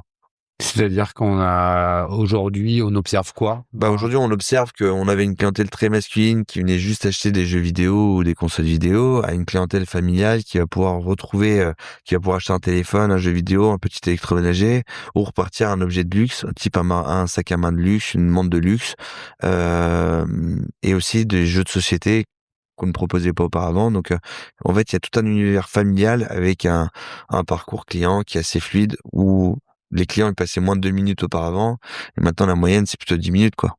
On est sur quel type de population qu'on a l'habitude de classer en France? Est-ce que c'est assez hétérogène, c'est-à-dire toutes les catégories sociales, ou est-ce qu'on est sur une en particulier? Bon, aujourd'hui je dirais le virage qu'on a pris, elle est tout type de clients. Enfin, en gros on touche un peu tout le monde. On a les habitués historiques qui viennent justement chiner et acheter des choses bien spécifiques, à des clients qui sont un peu en phase de découverte, qui nous redécouvrent et qui disent bah je savais pas du tout que vous faisiez ça, je savais pas que vous vendez des sacs à main de luxe. En fait, le prix est hyper attractif, c'est trop sympa, du coup je vais l'acheter. Et en fait, le fait qu'on le propose en plusieurs fois sans frais ou qu'on reprenne l'ancien produit, ça nous permet de faciliter l'accès. Et en fait, on a tout type de clients maintenant. Alors la majorité, évidemment, les gens cherchent les bonnes affaires quand ils viennent chez nous, et c'est un peu l'ADN et c'est ce qu'on va garder d'ailleurs. Hein.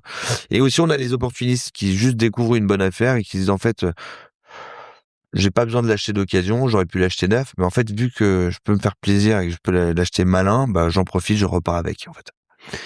On va arriver à la fin de notre conversation, Ahmed. Tu sais qu'on était parti pour 1 heure, on est 1h32 d'enregistrement, c'est pas mal. Pour conclure, j'aimerais que tu me présentes en quelques mots les projets. C'est quoi la suite? Tu as commencé à les évoquer avec le rebranding, tu as évoqué aussi la réouverture de nouveaux points de vente avec une stratégie en demandant aux franchisés de développer des mini-réseaux, un peu à la McDo en quelque sorte. C'est quoi la suite de l'histoire? C'est quoi les échéances? C'est quoi les objectifs? On s'y met un objectif fort, c'est de dire que tout le réseau, on doit avoir la même DA d'ici la fin de l'année. Comme ça, au moins, ça c'est fait, c'est cohérence à l'échelle d'un réseau, parler d'une même voix. On a une volonté d'ouvrir cette année une dizaine de magasins en franchise. Alors quand je dis, c'est vraiment des futurs franchisés qui ne connaissaient pas ou qui n'ont pas opéré du cash converter et qui vont juste ouvrir des nouveaux magasins. On est en train d'ouvrir des magasins au sein du réseau, donc pour devenir multi-franchisés, et on est en train de les accompagner. Et grâce au salon de la franchise, on a rencontré plusieurs retailers qui sont dans le dur et qui sont prêts à déposer leur enseigne pour rejoindre l'ancienne cash converter. Donc, c'est juste on va dire un rétrofit de leur modèle historique, parce qu'ils ont déjà l'équipe, ils ont déjà l'emplacement, donc c'est assez facile pour nous d'arriver en plug and play. On a déjà le mobilier donc à installer. Donc, je suis incapable de te dire là combien de magasins on va ouvrir d'ici la fin de l'année, mais au moins une bonne dizaine. C'est déjà dans le pipe et on est en train de le mettre en place. Voilà un petit peu d'un point de vue objectif. Et c'est aussi de maîtriser sa croissance. Pour moi, maîtriser mon réseau, c'est aussi un objectif assez fort pour justement éviter de reproduire ce qui a pu se passer dans le passé. Il y a un nombre dans ta tête de points de vente à atteindre? Je me suis fixé 130 magasins d'ici 2030. Donc tu vois, j'ai à peine 4 ans là pour justement atteindre doubler la taille en 4 ans. Doubler la taille, voilà exactement, et intégrer évidemment le live shopping à l'échelle de tout le réseau. Là, tu fais 65 millions? Ouais, on va faire 85 cette année. Donc ça c'est un peu. Donc en 2030, c'est quoi? C'est 150, 200? Ça sera 150. 150. Voilà. Bravo. Merci pour Merci le beaucoup. partage de toute cette histoire, de tes histoires. Je t'ai laissé, je t'ai laissé parler parce que en fait, je buvais tes paroles. C'était, je pense, pour comme beaucoup des auditeurs, une vraie leçon d'entrepreneur. Tu l'as partagé avec détail. C'était concret, et je crois que c'est important que ce soit concret. Bravo pour la reprise de Cash Converter. Si on veut rentrer en contact avec toi, c'est quoi? C'est LinkedIn qui fonctionne bien? On a notre page justement franchisée, partenaire. On a aussi LinkedIn. Je suis très actif, donc je réponds à tous mes messages. Je confirme, c'est comme ça qu'on est rentré en contact, envoyer un message. Et donc et puis voilà, il y a toute la boîte qui est connectée, qui répond et qui adore ce réseau. Bon, merci Ahmed. Merci chers auditeurs pour la fidélité avec laquelle vous écoutez. Je vous rappelle, vous pouvez découvrir tous les épisodes des Digital Doers sur toutes les plateformes d'écoute, Spotify, Deezer, Apple Podcast, Amazon Music, YouTube Music, YouTube également.